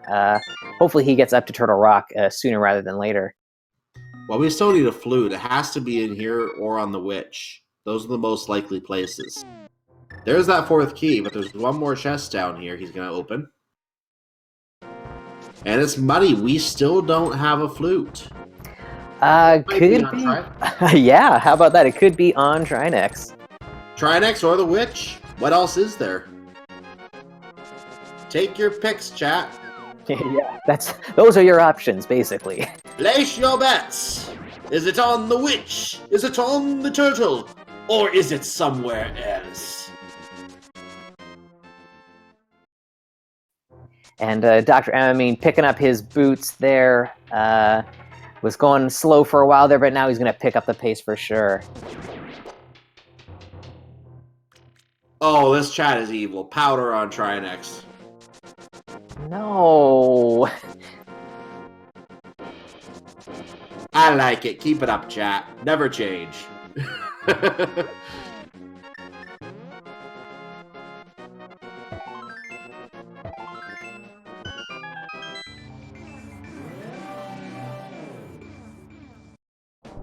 Alright, Super Nin into phase 2 here of the Trinex fight. Easy peasy with that butter sword.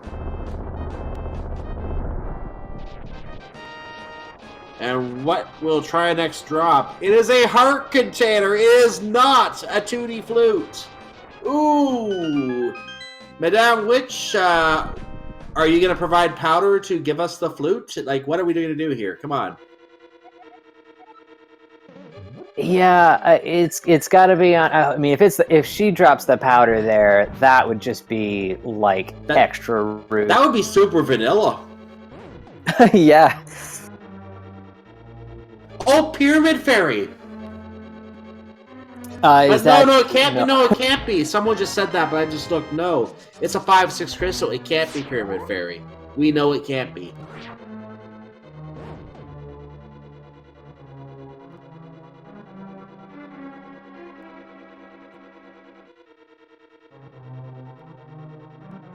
So it was nice that we did pick up the ice rod in Turtle Rock, but the fact that we still leave fluteless is a little annoying.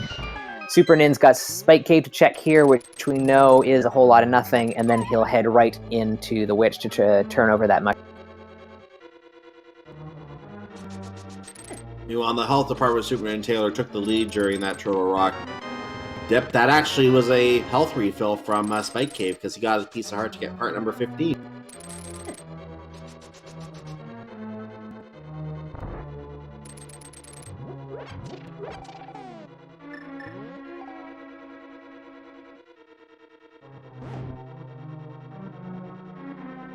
And I don't know if we saw the King's Tomb yet, but if not, there's $20 in there.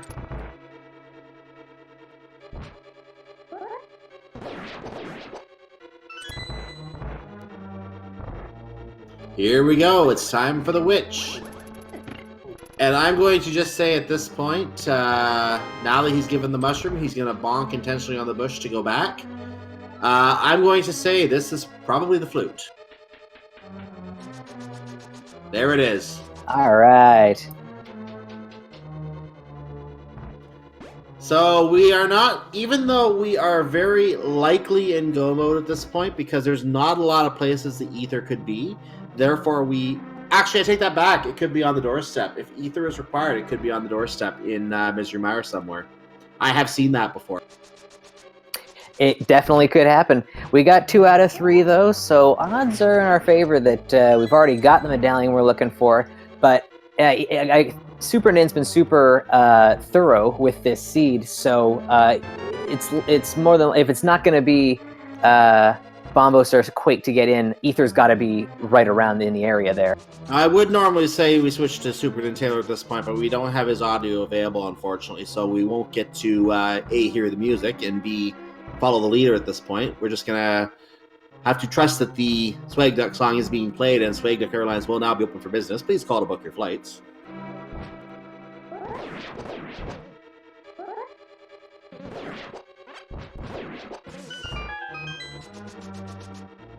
Of course, the disclaimer on that is that Swag Duck is only operates in Hyrule, is a fictional duck, and will not actually come pick you up.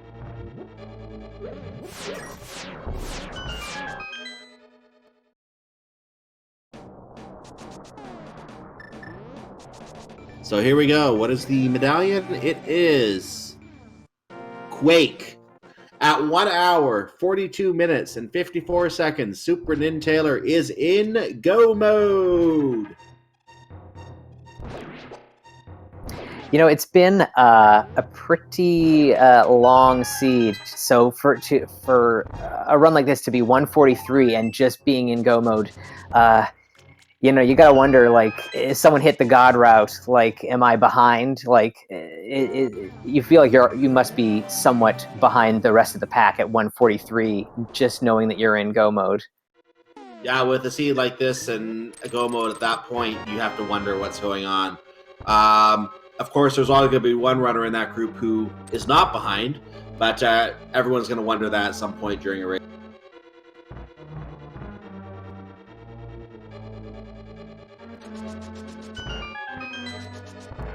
Yeah, but there really weren't a lot of ways to save much time in this seed. It really just kind of threw everyone all over the map to pick up one piece here, one piece there.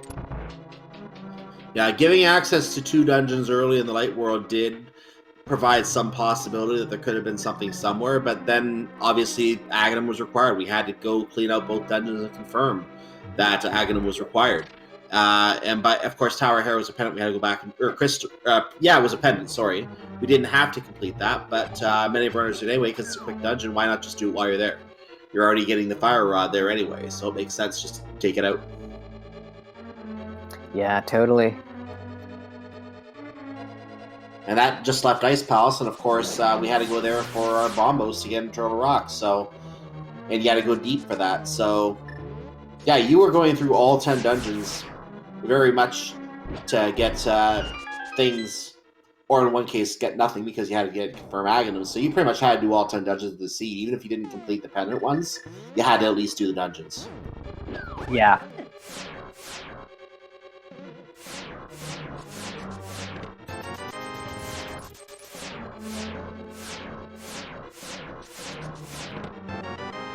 So I will say that when Palace of Darkness provided that nice trio of items, it was looking good for a little while.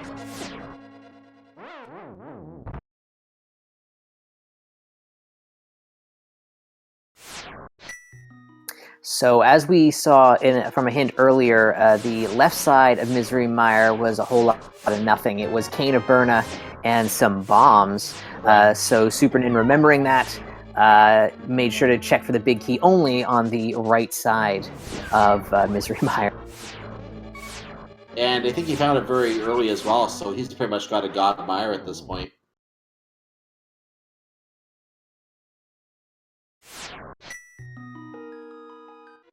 Yeah, that hint me, and it's actually kind of funny that we didn't even have to worry about that hint because Misery Mire was literally the last place we can get access to after you try looking for the flute everywhere else, and you have to find it through the witch after getting the mushroom and Turtle Rock. Misery Mire was destined to be the last place that our runners would go today, pretty much.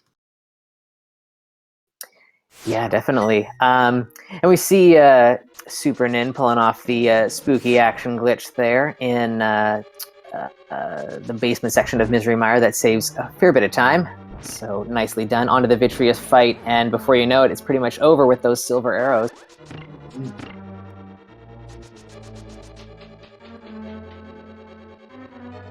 Yeah, that's what I was talking about earlier. Having those silver arrows is going to make it for a very quick fight. And one of our runners, Boss Godfrey, does not... Well, he's going to get them, but he doesn't have them yet. So all of our runners will eventually have those silver arrows. As Boss Godfrey is going to get them from Gary in just a moment. That makes the difference between a 10-second, or I should say a 2-second Vitreous fight and a 2-minute Vitreous fight. Oh, most definitely. It's a big time save to have those silver arrows in that fight.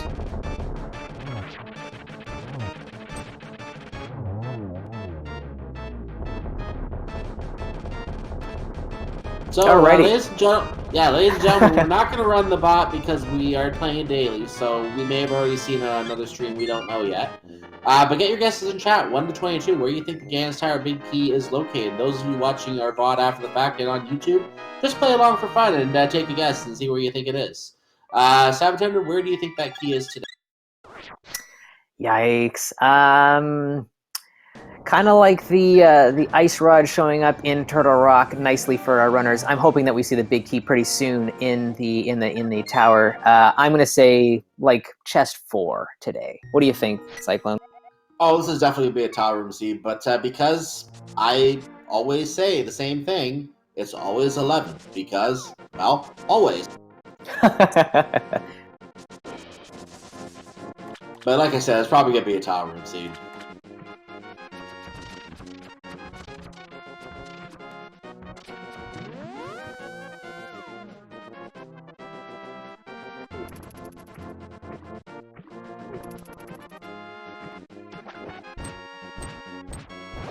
So it looks like ATM, having exhausted all other options, is going to turn in that mushroom, pick up the flute. Boss Godfrey's on his way to activating his flute, so well on his way towards Misery Mire. And meanwhile, Superman Taylor brings out the 7 crystals. They float in the air. They do some kind of magical spreading. Don't ask me how this works. And the staircase drops. And Superman Taylor is the first to enter Gans Tower on our restream today. Dr. Mind going through the bomb jump room right now in Ice Palace, and Boss Godfrey activates his flute.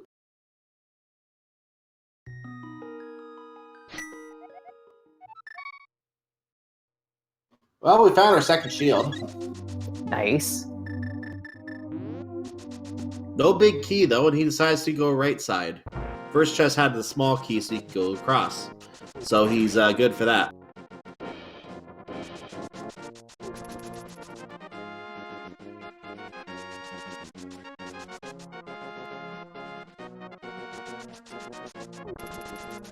And south he goes. He noted, of course, he did skip top room. And there's your song for the day, ladies and gentlemen.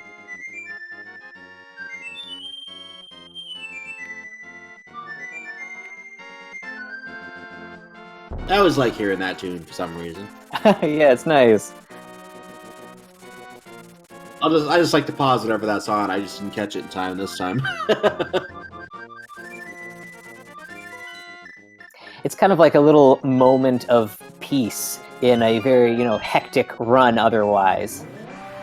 By the way, we didn't make note of the fact that the big key was located here in that room that Super Nintendo was just in. It was the first chest he checked there. So chest number 3 is the winner today, and I actually caught it on the restream, so I'm seeing it with chat right now. So for those of you who guessed 3, I'm going to scroll up and see if anyone did guess 3. But again, there's no prize for winning. There's no leaderboard today. But congratulations to anyone who guessed 3. I'll try to call out a couple people here. If only he'd opened those chests in a different order, he might have got 4 and might have made my guess come true. Come on, Nin Taylor, throw me a bone here. By the placement of the chests, I would say that is the best 3, because you should start with that one and work your way around clockwise, because that last chest brings up all the pits. So I think it was destined to be 3.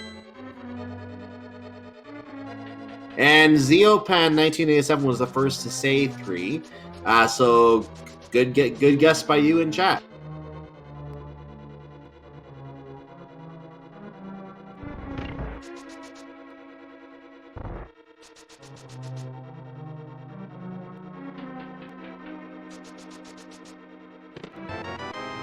Well, Super Nintendo working his way through the gauntlet right now with BMOs on conveyor belts. These are some of the hardest rooms in the game, so as you can see, he's having difficulty with Super Nintendo. I said you're supposed to have difficulty. Come on, work with me here. Making it look too easy. So, just like that, Super Nintendo is on to Landmolas, round 2. And thank you, by the way, to the Bass Piece for the 200-bit donation towards Speed Gaming. That is definitely appreciated. Thank you for your support. And Super Nintendo finishes the Landmolas 2 fight. ETM and Boss Godfrey are both in Misery Mire right now. Pretty close race between the two of them. Dr. M-Mine is in Ice Palace right now, and still has the other 2 dungeons to work with here. He'll be getting his bombos down here from the Ice Tea room to get to Turtle Rock. Looks like on our tracker here, he's already collected it, so... Oh, did I miss him picking it up? Okay. He might have taken death when I wasn't watching. Unfortunately, the Whiz Road's not playing nice for Super Nin there in that room there, but no worries, still takes him down. It looks like he may not have been doing the bomb jump in that room either. It looks like he had to use the King of Samaria to get through there. Yes, he, Dramamine did not do the bomb jump in Ice Palace, so had to go kind of a long way around. He's also low on health right now. This is kind of scary. Ooh, he doesn't get the eyes at the corner. Does have the butter sword, so that might help out. I was just about to say, they should still go down very quickly because that's very few hits from the butter sword. They melt, literally. Nice. Thank you. And blinking, you miss it. Super Nintendo is already 1 room away from Moldorm 2, which is better than Moldorm 1 because it's a different arena layout, and you know, it seems wider at first glance, but it's also thinner. So we're gonna get 2 lovely hits with the butter sword on Moldorm 2, and that, yep, just like that. Blinking, you miss it again. And Nintendo was opening some chests for some reason, not sure why, but he just found the powder, so at least we know what was in the final chest of the game. Yeah, not a whole lot that he could be picking up at this point, but maybe he's just going for a high score at this point. Having opened so many chests already, he's maybe trying to hit the 200 mark or something, go for something big like that. Well, why didn't he do the rest of the basement? He missed, how many chests did he miss down there? So he missed 16 chests. He can't get 200. Yeah, so... No high score today, sorry.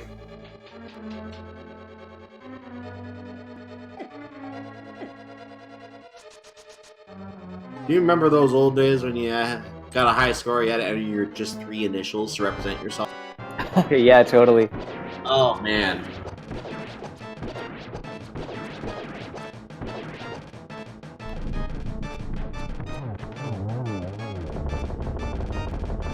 Kudos to anyone who put in WOW, by the way. So, Superintendent Taylor is moving on to the Big Pig. And it turns out that big pigs tend to fall very quickly to butter and very heat-conducting silver. So Superintendent Taylor will get through this very, very quickly. Getting to phase 3 probably right about now.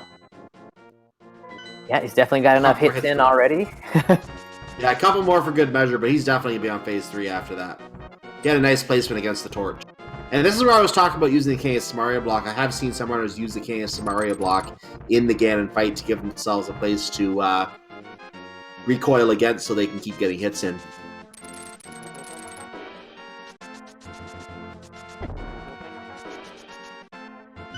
So, one more temper tantrum from Ganon, and we're going to go to phase 4, which, fun fact, if you don't complete all the dungeons and try to come here after beating Agahnim 2 in the case of an all-dungeon seed, you actually would not be allowed to finish the fight at this point. He might... Oh, he almost had a Ganon fall. That was close. Nice triple!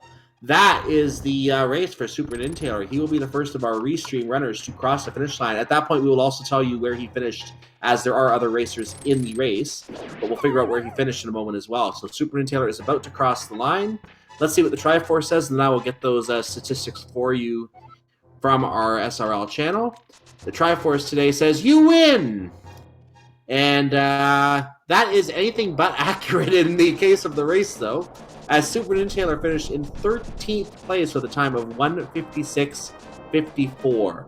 So let's just cover some of the finishers in the top here today. I'm not going to cover all the times here, but the top finishers today, I'm going to do the top 10. Top 10, we start with Weighty Words with a time of 1:55.59. Zelgadisson with a time of 1:55.48. That's 11 seconds better. Dragon Strike 1988, 8 seconds better than that at 1:55.40. So we're kind of found our crush of finishers here. 1:54.23, 7th place was Gloin. P-Train finished in 6th with a time of 1:53.56. Needlerific came 5th with a time of 1:53.54, a 2-second snipe for 5th place. Marknificent finished in 4th with a time of 1:52.43. Shire was 11 seconds better, 1:52.32 in 3rd place. 2nd place was Gwaine with a time of 1:50.42, and our only sub-150 of this race. The winner of this race today was Salty Fry with a time of 1:48.33. So in addition to our restream runner, get your GGs in chat for all of those top 10 finishes today as well. They all put in a good race today as well. We will also see if Superintendent Taylor wishes to join us to chat about the seed as well.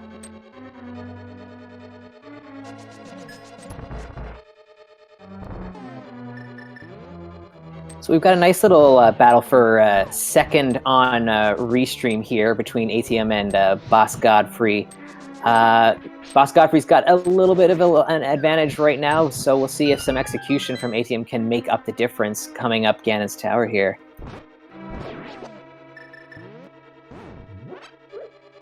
I'll make a quick mention without naming all the placings here. A few other finishers today: Alice, Zune, BBB Kermit, and the most recent finisher, who I think I might be a few seconds ahead on this one, Fear Agent, one of our people who helped set up these races, in fact, for this particular category on the Speed Gaming channels. He actually came in just now as well.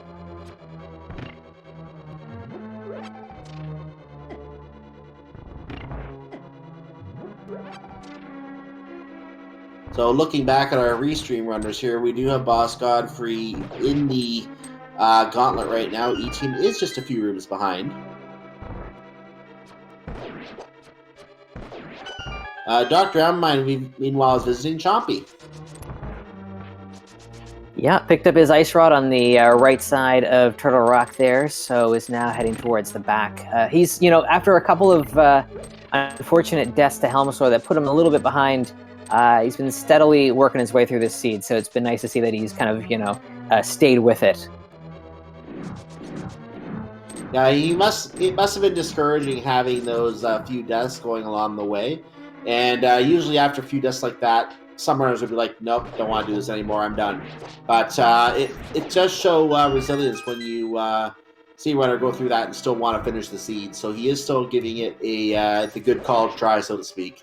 He is still trying to get it finished up for us. And meanwhile, the unknown hat, or the unknown, does that say Matt? The unknown Matt sleeps again forever.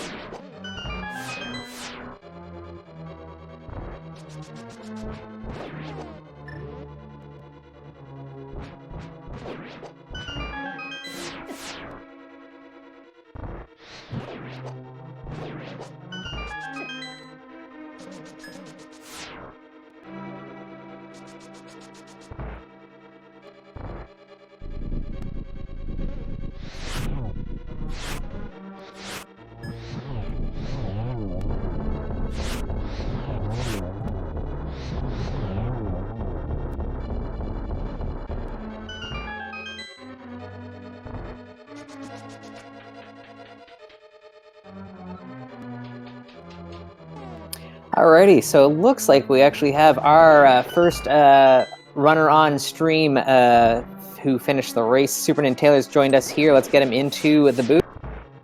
GG. Oh, is he in here? Here he is. Superman, how's it going, my man? Good, how are you? Not bad. Kind of a rough seed, huh? Rough. I don't know. I guess a little bit. I'd say the roughest part was not finding boots right away. That always makes me cry a little bit. But yeah, definitely. At least I got a hint for it. Yeah, I mean, I guess rough might not be the right word, but just kind of, I don't know, it felt like linear and a little bit, all over the place, I guess, yeah? Yeah, somewhat linear and somewhat, just do everything in the whole game, but slowly in one path. Yeah, there was only one way to kind of do this, unless you, really got lucky and dodged, all the unnecessary checks, but, it really wasn't pointing that way. Yeah, not sure how people beat me by, 7 minutes or something. Yeah, 148 and change was the winning time. Salty Fry was the one who got that. So 8 minutes difference for 13th place today. There was a nice crush of finishers a few minutes after he finished. That's crazy. Yeah, it's possible. It could have been a lot of skipped items or something. Because I know I checked pretty much everything in the game except the Mire area, because by then I was already in go mode. Yeah. And of course I didn't check magic back, because the last chest in the whole game was the powder. But other than that, I think I checked everything in the game. Pretty much, yeah. We were kind of following along with you because you were in the lead for most of the run. So yeah, we noticed that you had basically cleared off everything. I feel like the only thing you could have done to save time would have been to blitz Aga early and skipping out on maybe Eastern Palace or something. But I mean, would you do that? I don't know. I mean, once I saw the 2 pendants from the start, I was like, I'm probably just gonna go for pedestal anyway. So. Well, you did. Yeah. Yeah, all 3 of our other runners did check the pedestal, and I mentioned early in the race when we were going through the early checks as well. I'm in the standard mode. I'm an advocate of doing South Shore and then working back through Tactical just in case you find the book. That way you get that information. Whereas on open mode, see, that wouldn't work as well, but because I'm in Motor MKO, obviously. But the fact that they all checked the pedestal, they obviously weren't going to go back and get it, but you didn't check it, and you had that possibility there could have been an item there, so it was definitely a good blind pull, in my opinion, to go and grab that, since you already had all the pendants figured out anyway. Yeah, I thought I rode that pretty well too. How I was able to combine the. What did I do? I did the Ice Palace first, and then I was able to quickly check. Well, not quickly check. I checked Agahnim, but just the way I was able to quickly route in Skullwoods and then the pedestal right after that. I was kind of hoping it was something, but. By the way, just knowing that Boss Godfrey has the bee out in the Ganon fight, so he's harassing Ganon with the bee today. Oh yeah, the bee! I forgot I had that. I was gonna pull him out on Ganon too. But... Pretty close fight for a second on restream here for Boss Godfrey and Adium. They're both into Phase 3 here, which is kind of exciting. Just noting a couple, let me see who else has finished in the channel here. It looks like Chris, ZZ, small z, capital Z, came in, and so did Kern. They have both finished the race as well. So we're going to see who comes in next here. It is close between Edium and Boss Godfrey. A double or a triple could be the difference between those two right now. It's not quite hitting his silver arrows. It's going to be costly. Oh. There's our answer. Who's going to come in next? Etienne came back on the Ganon fight. So he will snipe Boss Godfrey in the win category in this case, in the finishing placements. Boss Godfrey's still working on the Ganon fight. Eddie, meanwhile, does come in, and we're now down to 17th place with a time of 2:06:13. Get your GGs in chat for him. And we will note Boss Godfrey's time in a moment here when he finishes. Assuming he does that, because he is very, very low on health. He got it. And the bee's still buzzing around. He's going to probably take that bee with him. So we'll see if we can get Edium in here as well. We're going to also try and do the same with Boss Godfrey, as they both get the "You win" from the Triforce. And we can now confirm that there is a virtual tie for 18th place. That's being marked as 18th and 19th, but it looks like Shiva Hayes 87 hit done just a hair before Boss Godfrey did, and claimed the official 18th place, where Boss Godfrey gets 19th, but they have the exact same time, 2:06:53. So, Supernan, we don't want to hold you up too much longer. What else have you got going on these days on stream? I mean, I don't stream a whole lot in general, but lately I've been trying to learn the Ocarina of Time randomizer. I'm quite terrible at it, but I'm still having fun. Nice. That's awesome, man. And, oh yeah, other than that, I've been focusing more on NMG than Rando lately. Rando's fun, but NMG is also fun for different reasons, so I've been having a good time with that. Very true. Nice. Yeah. And also, I could have checked Pet earlier too, but just blind pulling sounded a lot more fun. Yeah. It was a good call. It gave chat something there. Well, I was running out of locations, so I was like, the pet really could be some. And as I was pulling it, I was like, please be like Ice Rod or Flute. Or just a red mail. I was like, I guess that helps. Yeah, at least it was a nice change of clothes. Yeah. I mean, true, the other shirt was getting a little sweaty by now, so at least you were nice and cool for the rest of the run. Anyway, we are we are being joined by Edium and hope I'm saying that right. I've been going back and forth, but Edium and Boss Godfrey are both in the chat with us now, so GG to both of you. GG. That was an atrocious seed. Yeah, an Agahnim requires seed, and then having Flute behind something inside Turtle Rock would qualify as atrocious. Agahnim was not even close to the worst of it. No, not at all. No, at least you knew early on it was going to be Aga 1. Yeah.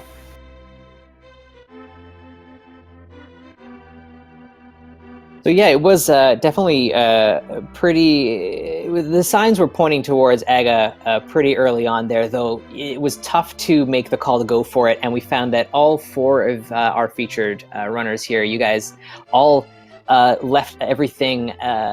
You left Agahnim until the very end, basically. You didn't want to cut any corners and maybe miss something. So, were you at any point did you think maybe like I'm going to just pass on going up the mountain or pass on Eastern Palace? Well, I did Eastern early, but if I hadn't done that, I probably would have skipped Eastern. I might have just gone up to Sahasla and then went to Aga.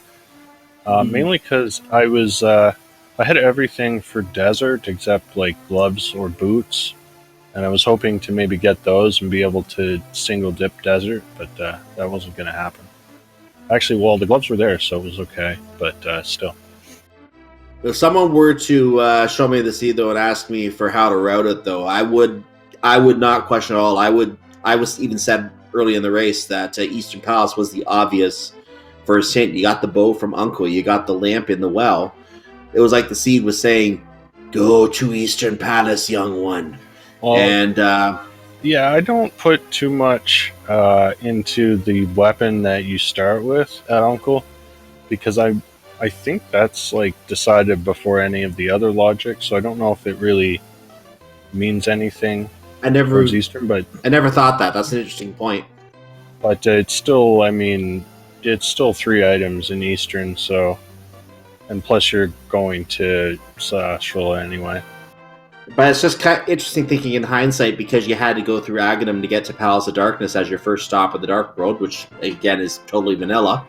To do it that way, it's interesting in hindsight that you could have just, once you finished in Palace of Darkness, you could have just used the mirror. You could have checked Eastern Palace while you were there and gotten it all the way at the same time. It's just interesting in hindsight looking back at a seed that's set up that way.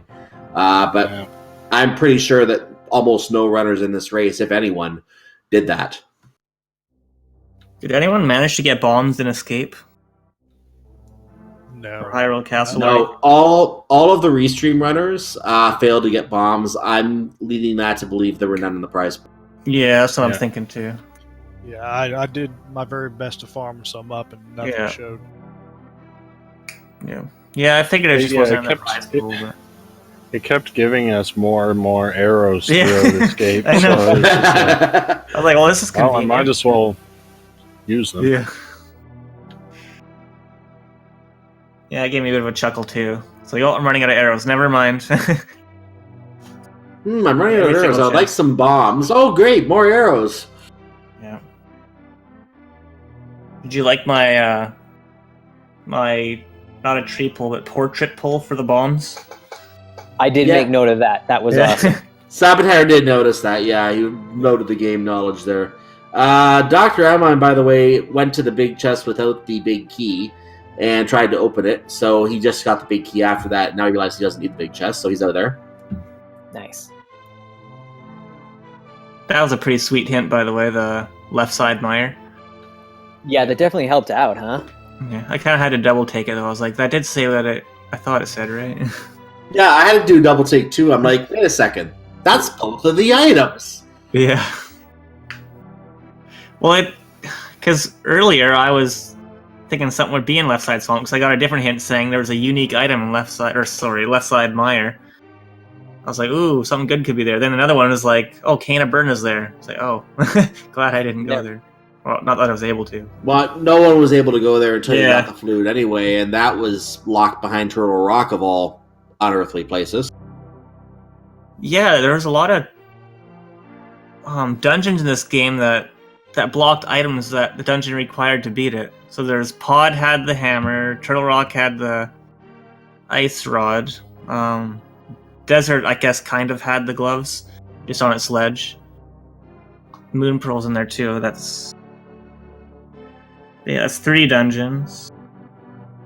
And even that was a little linear for the glove, because you had to go locate the book somewhere before you could go there. And of course, players were more likely going to check Eastern Palace first. So I think there were a couple of restreamers that did go to Desert Palace before going to Eastern, interestingly enough.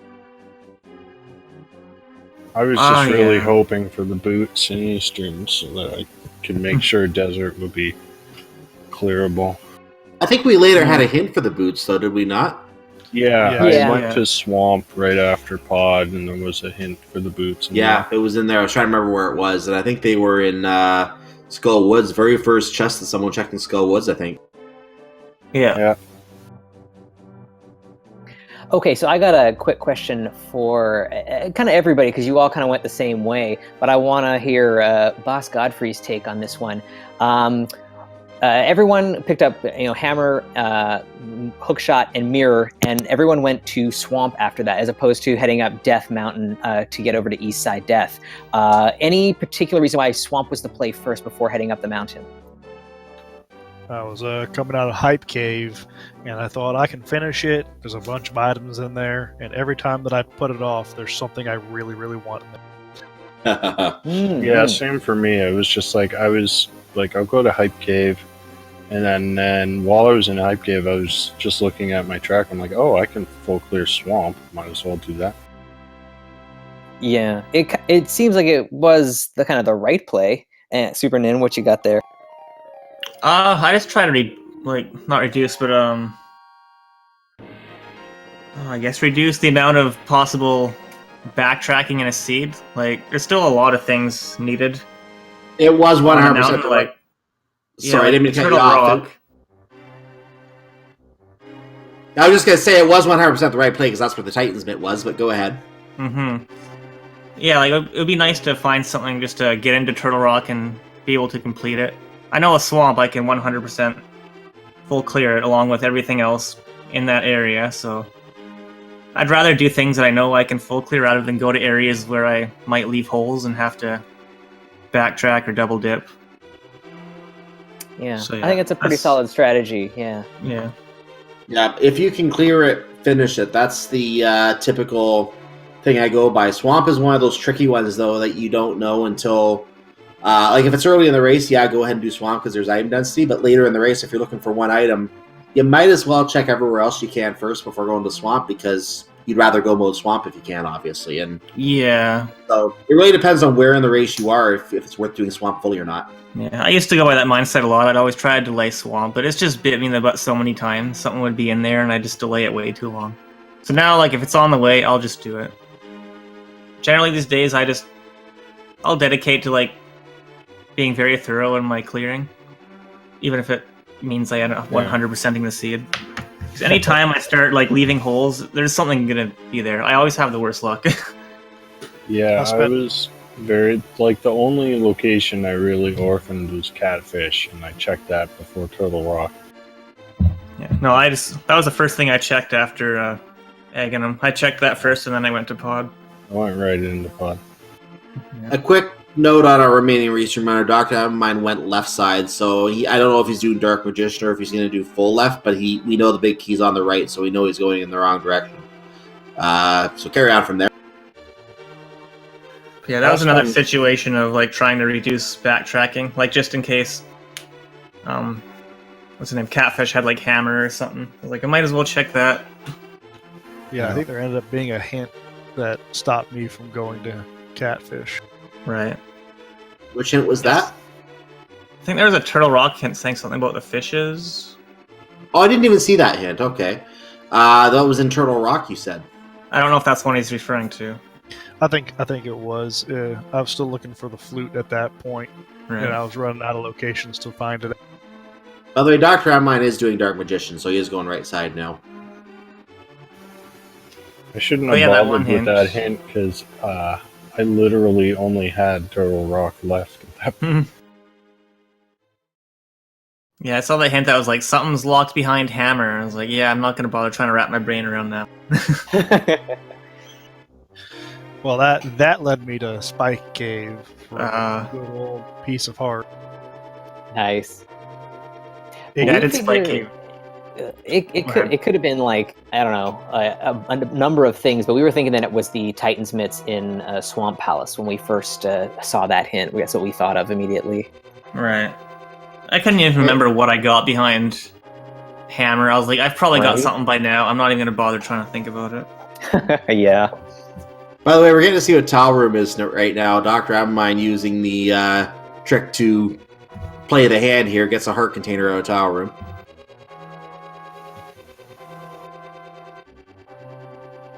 I saw him do this last time he was on stream. He did Dark Magician with the Tile Room added, and someone in the chat came up with a name for it, called it the Desperate Magician.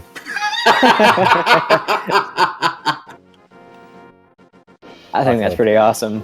I like it.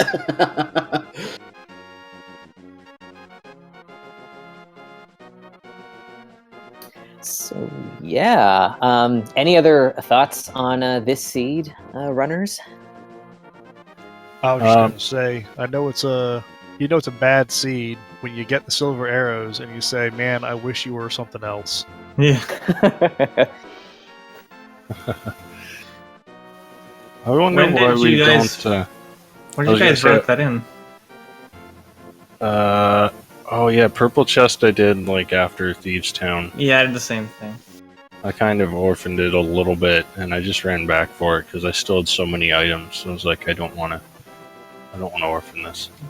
Yeah, because I went from the south and then ended up getting the mitts, so I was able to keep going from the south. And I grabbed the blacksmith. I did that, and I was like, I don't really want to do the purple chest right now, so I just left it. Went up and got my boots. Went back to Thieves Town. Then it was after Thieves Town. I did the purple chest. I was like, well, might as well.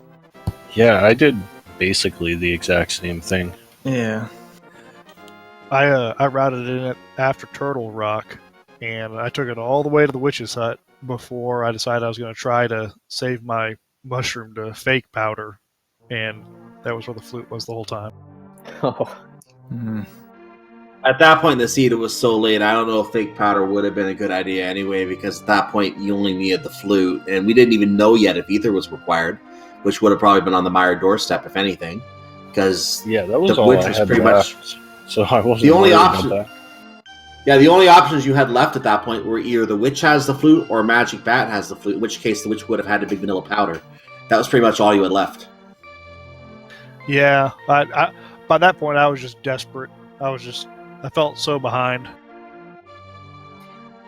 Yeah, I kind of imagine that most of you guys felt a little bit behind, given how kind of slow and plodding this seed was. Yeah, I felt behind because of my Eastern Palace dip, but then as the seed progressed, I was like, okay, everyone else is probably going to clear Eastern at some point anyway, so... Yeah. Unless they died before Armos Nights. Yeah. Wonder who did that. Somebody who needs to learn how to play a vanilla game. Well, it worked out okay for you. Just a piece of heart there on the Armless Knights. Yeah, I'm that calling was, it a death warp. yeah, that, Sure. that was a very well-timed dirt nap, I'll say that. I don't know. I think the hardest boss in this game was those little flying cupcakes that throw bombs at you outside swamp. Oh, yeah, right? Ugh. Yeah, the B-52 bombers. Yeah. Yeah. I literally Isn't- died to them. Isn't Yeah, there one? I was shocked. Yeah, there's the less explosive. There's the version that just explodes in the light world near Ice Rod Cave too. That one I hate too because it just scatters shrapnel everywhere. But yeah, those are the two of the harder overworld enemies I find. I didn't have my boots, and I was just walking, and they wouldn't get off me.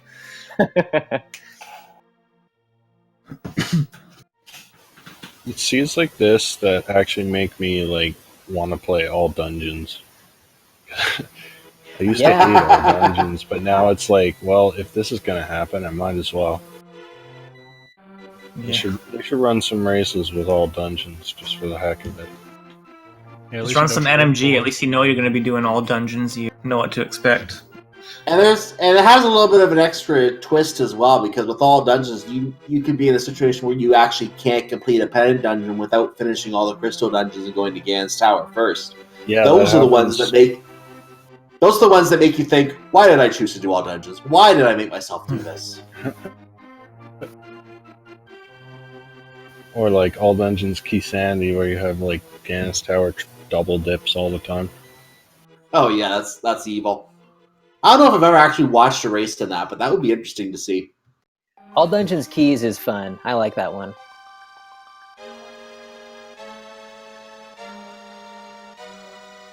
I wonder if he'll get his powder. Yeah, I know. We're all waiting with bated breath here. Oh, the powder was in. Oh, he skipped that one. Well, in terms of interesting modes, just try doing a crossword key sanity. It's even more fun when you're calling it crossword key sanity, which was another of those ones on our daily race series as well. Uh-oh. So he does go for the powder. Excellent. He did open the powder, yes. He's playing mind And I games. Looked mean- like he was going for it, and then he walked away from it, and then he went back to it. Yeah, you have to right? admit- You have to admit that's the absolute quote unquote best end quote place for the powder, because you don't see another anti-fairy in the entire game after you get that. Unless it's all dungeons and you have to go to Turtle Rock after. Yeah, Yeah. there is that. There is that. Yeah, then you got about 6 of them.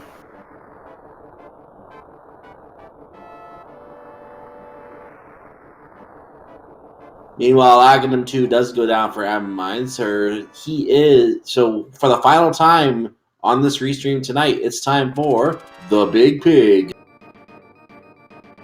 Alright, I'm gonna step out.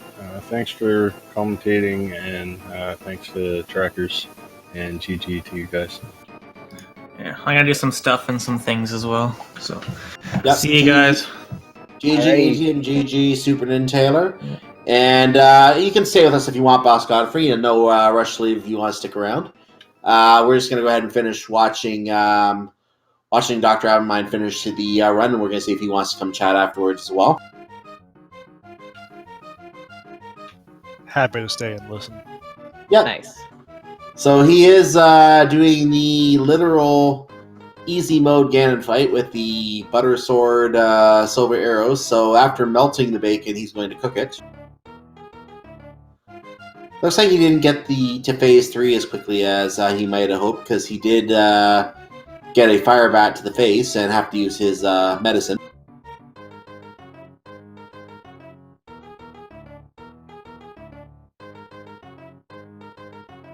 He is in phase 3 now, however. So while we're watching him, Dr. Amamine completing the Ganon fight, just want to remind everyone watching, and this is to our viewers on YouTube just as much as it is to everyone on the live channel. This is part of the daily race series. These races take place every day, Monday to Friday, currently on the Speed Gaming family of networks. Some are from Speed Gaming or Speed Gaming 2 through 6 over here on Twitch.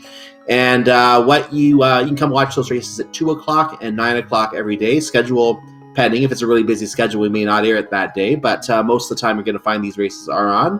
You can come watch a random selection of 4 runners from whatever that race is that day compete, just like we're watching these 4 runners today.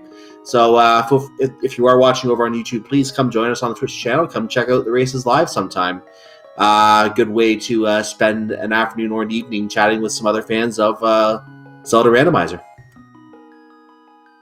Looks like we're just one hit away here for Dr. Amamine. And Yep, he got it. So, ladies and gentlemen, get your GGs in chat for Dr. Amamine, who's finished, we will note in a moment. As we wait for him to cross the line, I will confirm a few other runners who have finished here.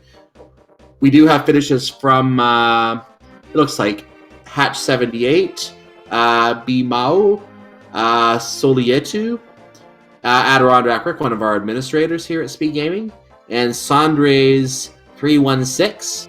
And with that, Franklin was the last runner to finish before Dr. Amamine, who clocks in 26th place with a time of 2:27.49. So get your GGs in chat for him. We'll see if he wishes to join us. It looks like he is going to, actually. Awesome. Always nice to have him come in afterwards. And while we wait for him, I'll just make a quick note of some things coming up on the schedule as well. Looking ahead to tomorrow, because today's schedule is pretty much finished, I guess you can safely say. So looking at tomorrow's schedule, we do have actually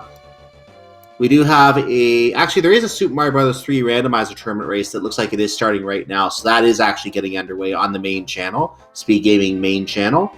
There's also a Portal 2 race happening 4 o'clock in the morning Eastern Time, so that's in about 4.5 hours from now for those watching live once again. There's something on the French channel called Another Perspective. I don't know what that is, but that's on Speed Gaming Francais at noon tomorrow.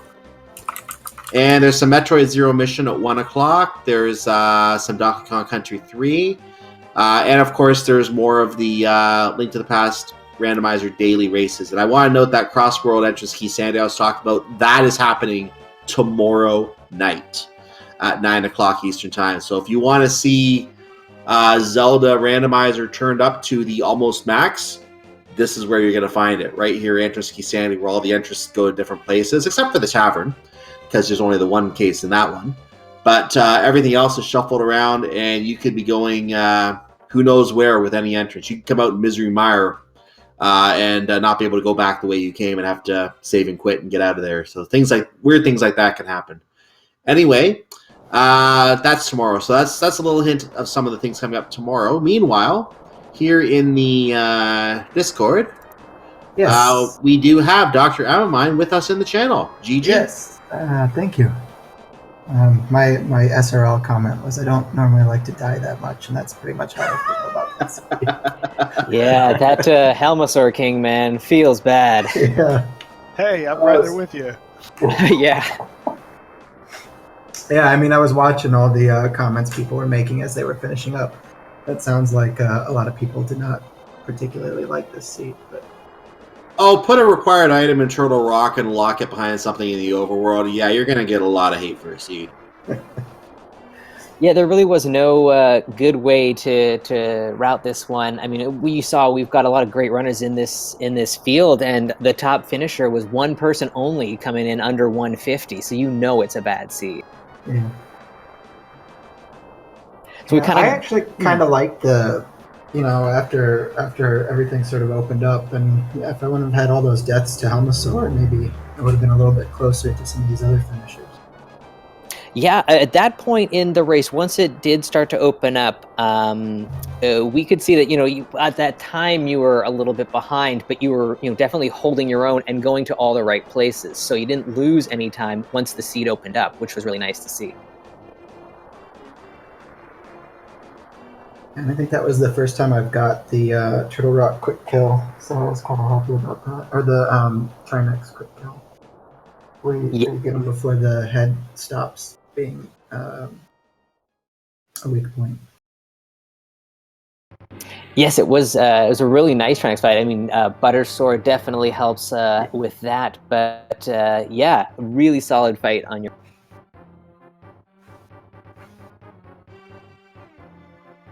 So, yeah. What else can we talk about? Okay, let's talk about. We kind of gone over this with our other featured runners, but Agahnim. It was definitely an Aga required seed. At what point did you start to get that feeling that it was, and did you ever consider kind of cutting out any of the light world stuff? Where was the cape again? Because it was pretty much. It was in Sanctuary, maybe, or Tavern. Yeah, so it was that. It was Tavern. Yeah, it was Tavern. We actually had a hint for that. I remember seeing now from Ice Palace. Yeah, that's about the time I figured, but I knew I wasn't going to do it until I had at least a couple more items. I probably should have done it right after Desert, because Desert had Mitts and Moon Pearl. Yeah. But then I did a couple of other quick checks before I went and killed Aga, so. Yeah, the seed didn't play too nice, even if you wanted to try and cut those corners and go for Aga a little earlier. But I guess like going up Death Mountain could have been something you could have skipped on for a little bit. But there wasn't a whole heck of a lot, so it's not surprising that we saw all four of you kind of like do everything else possible before going. But yeah, that cape early on is always just like the worst feeling. Yeah. Especially if you get Lamp right away after that, because then you know it's going to be an Aga seed. Yeah, definitely. So quick question to both of you guys. You're both fairly new runners to the community. What kind of got you wanting to be involved? Well, in my case, I've been watching for like, I don't know, a year and a half. And for whatever reason, about a month ago, I thought, I'm just going to try this. And I've been addicted to it ever since. So Nice. It does that to you. yeah. How about you, Boss God? Well, I was watching Summer Games Done Quick, and I saw a randomizer on it, and I said, that looks pretty fun. So I started watching the tournaments, and I said, I'm going to try that out while I'm on break from work for a little bit. And yeah, I started racing in December, and now I'm just trying to work out the kinks and get to mid-range. Nice. That's awesome. And it's really great that we get to, we have these daily races and we can kind of feature some of our up and comers. So, GG's to both of you guys for joining and participating and wanting to be restreamed. That's also really cool. Yeah, I just wish I would play a little bit better whenever I'm actually on the restream. But Oh, Isn't that the truth? No, I do super good until I know somebody's watching me. It's terrible. oh, Yeah. that's how it works for me too. I could be a pro or something, and all of a sudden, when I have a camera on, okay, normally I can do this. Yeah, think I I threw swear, like Helmsar King doesn't normally kill me. Normally, I don't just die to Cyclopses. Yeah. yeah. I was gonna say most of the time I don't wind up throwing a bomb in the wrong direction like 5 times in a single seed. By the way, Dr. Ermine, thank you for finding the big key in number 11. I appreciate that. Oh, you're welcome. I'm guessing everybody else got it either at 10 or 5. The first runner got it at 3. Oh, really? Oh, okay, yeah, because the order that you open those ones would make a difference. Yeah. Cool. Well, thanks everybody for commentating and the trackers and all. I think I am going to head on out. Well, GG's, and thanks for joining us. Yep, we should be wrapping up now anyway because we obviously don't have any more race to show. We have all status screens up here. We can see that the our two top runners both got a 169 on the collection rate. We had a 163. We had a 174 for Super Nintendo. So, what was that you were saying earlier, Sabatender, about the high score? Oh, well, I guess, yeah, Super Nin was going for the high score there, and he got it. He got it, yeah. He got the high score in terms of collection rate on our Restream runners today. So I want to say GG once again to all 4 of our runners. Make sure to, if I can get it in the chat, I'll go ahead and I'll say what their actual names are in some case. There we are. Make sure to follow all 4 of our runners. We have ETM, who is under ETM2. We have Dr. Amine, as you see it. Nick Godfrey, which is on our screen as Boss Godfrey. And Shatter, who is Super Nintendo, Shattere. Make sure you follow all 4 of those people. They're the ones who were putting on the show here for you today. Make sure you also follow my commentator, or co-commentator, Sabatender, and our trackers, who were Lord of... I'm going to say this wrong. Lord for Mo and 12th Doc. Make sure you follow them as well. And Sabatera, do you have any final thoughts on the seed tonight? No, it was a fun one to commentate. I'm glad that I finally got into the booth with you, Cyclone. It's been a long time coming, my man. And GG's to all 4 runners and our 2 wonderful trackers, Lord FOMO and 12th Doc. Thank you guys so much for clicking those buttons behind the scenes. So that's going to do it for me. Yep, and by the way, I left one co-commentator out. I left myself out of there, Cyclone, under Cyclone GU. You can, if you want to, you can follow me as well, if that ever does interest you. But other than that, we will go ahead and wrap it up here. So I want to wish everyone in the channel watching us live, because the most important part of this whole process is you, the viewers. And if it weren't for you, we would have nothing to do here. So other than talk to each other at our computer screens. So it's just as much you guys that help make this worth doing as well. And we're happy to have you along for the ride every time we have one of these races. Happy to see what chat is thinking about. And I'm happy to make my own predictions in chat when I'm watching too. So thank you for being with us, everyone. I want to wish all of you a wonderful, wonderful evening or rest of the day if you're watching our VOD on YouTube. And I'm Cyclone GU. I've been joined by Sabotender. And have a good night, everyone. May not all your seeds be pet seeds.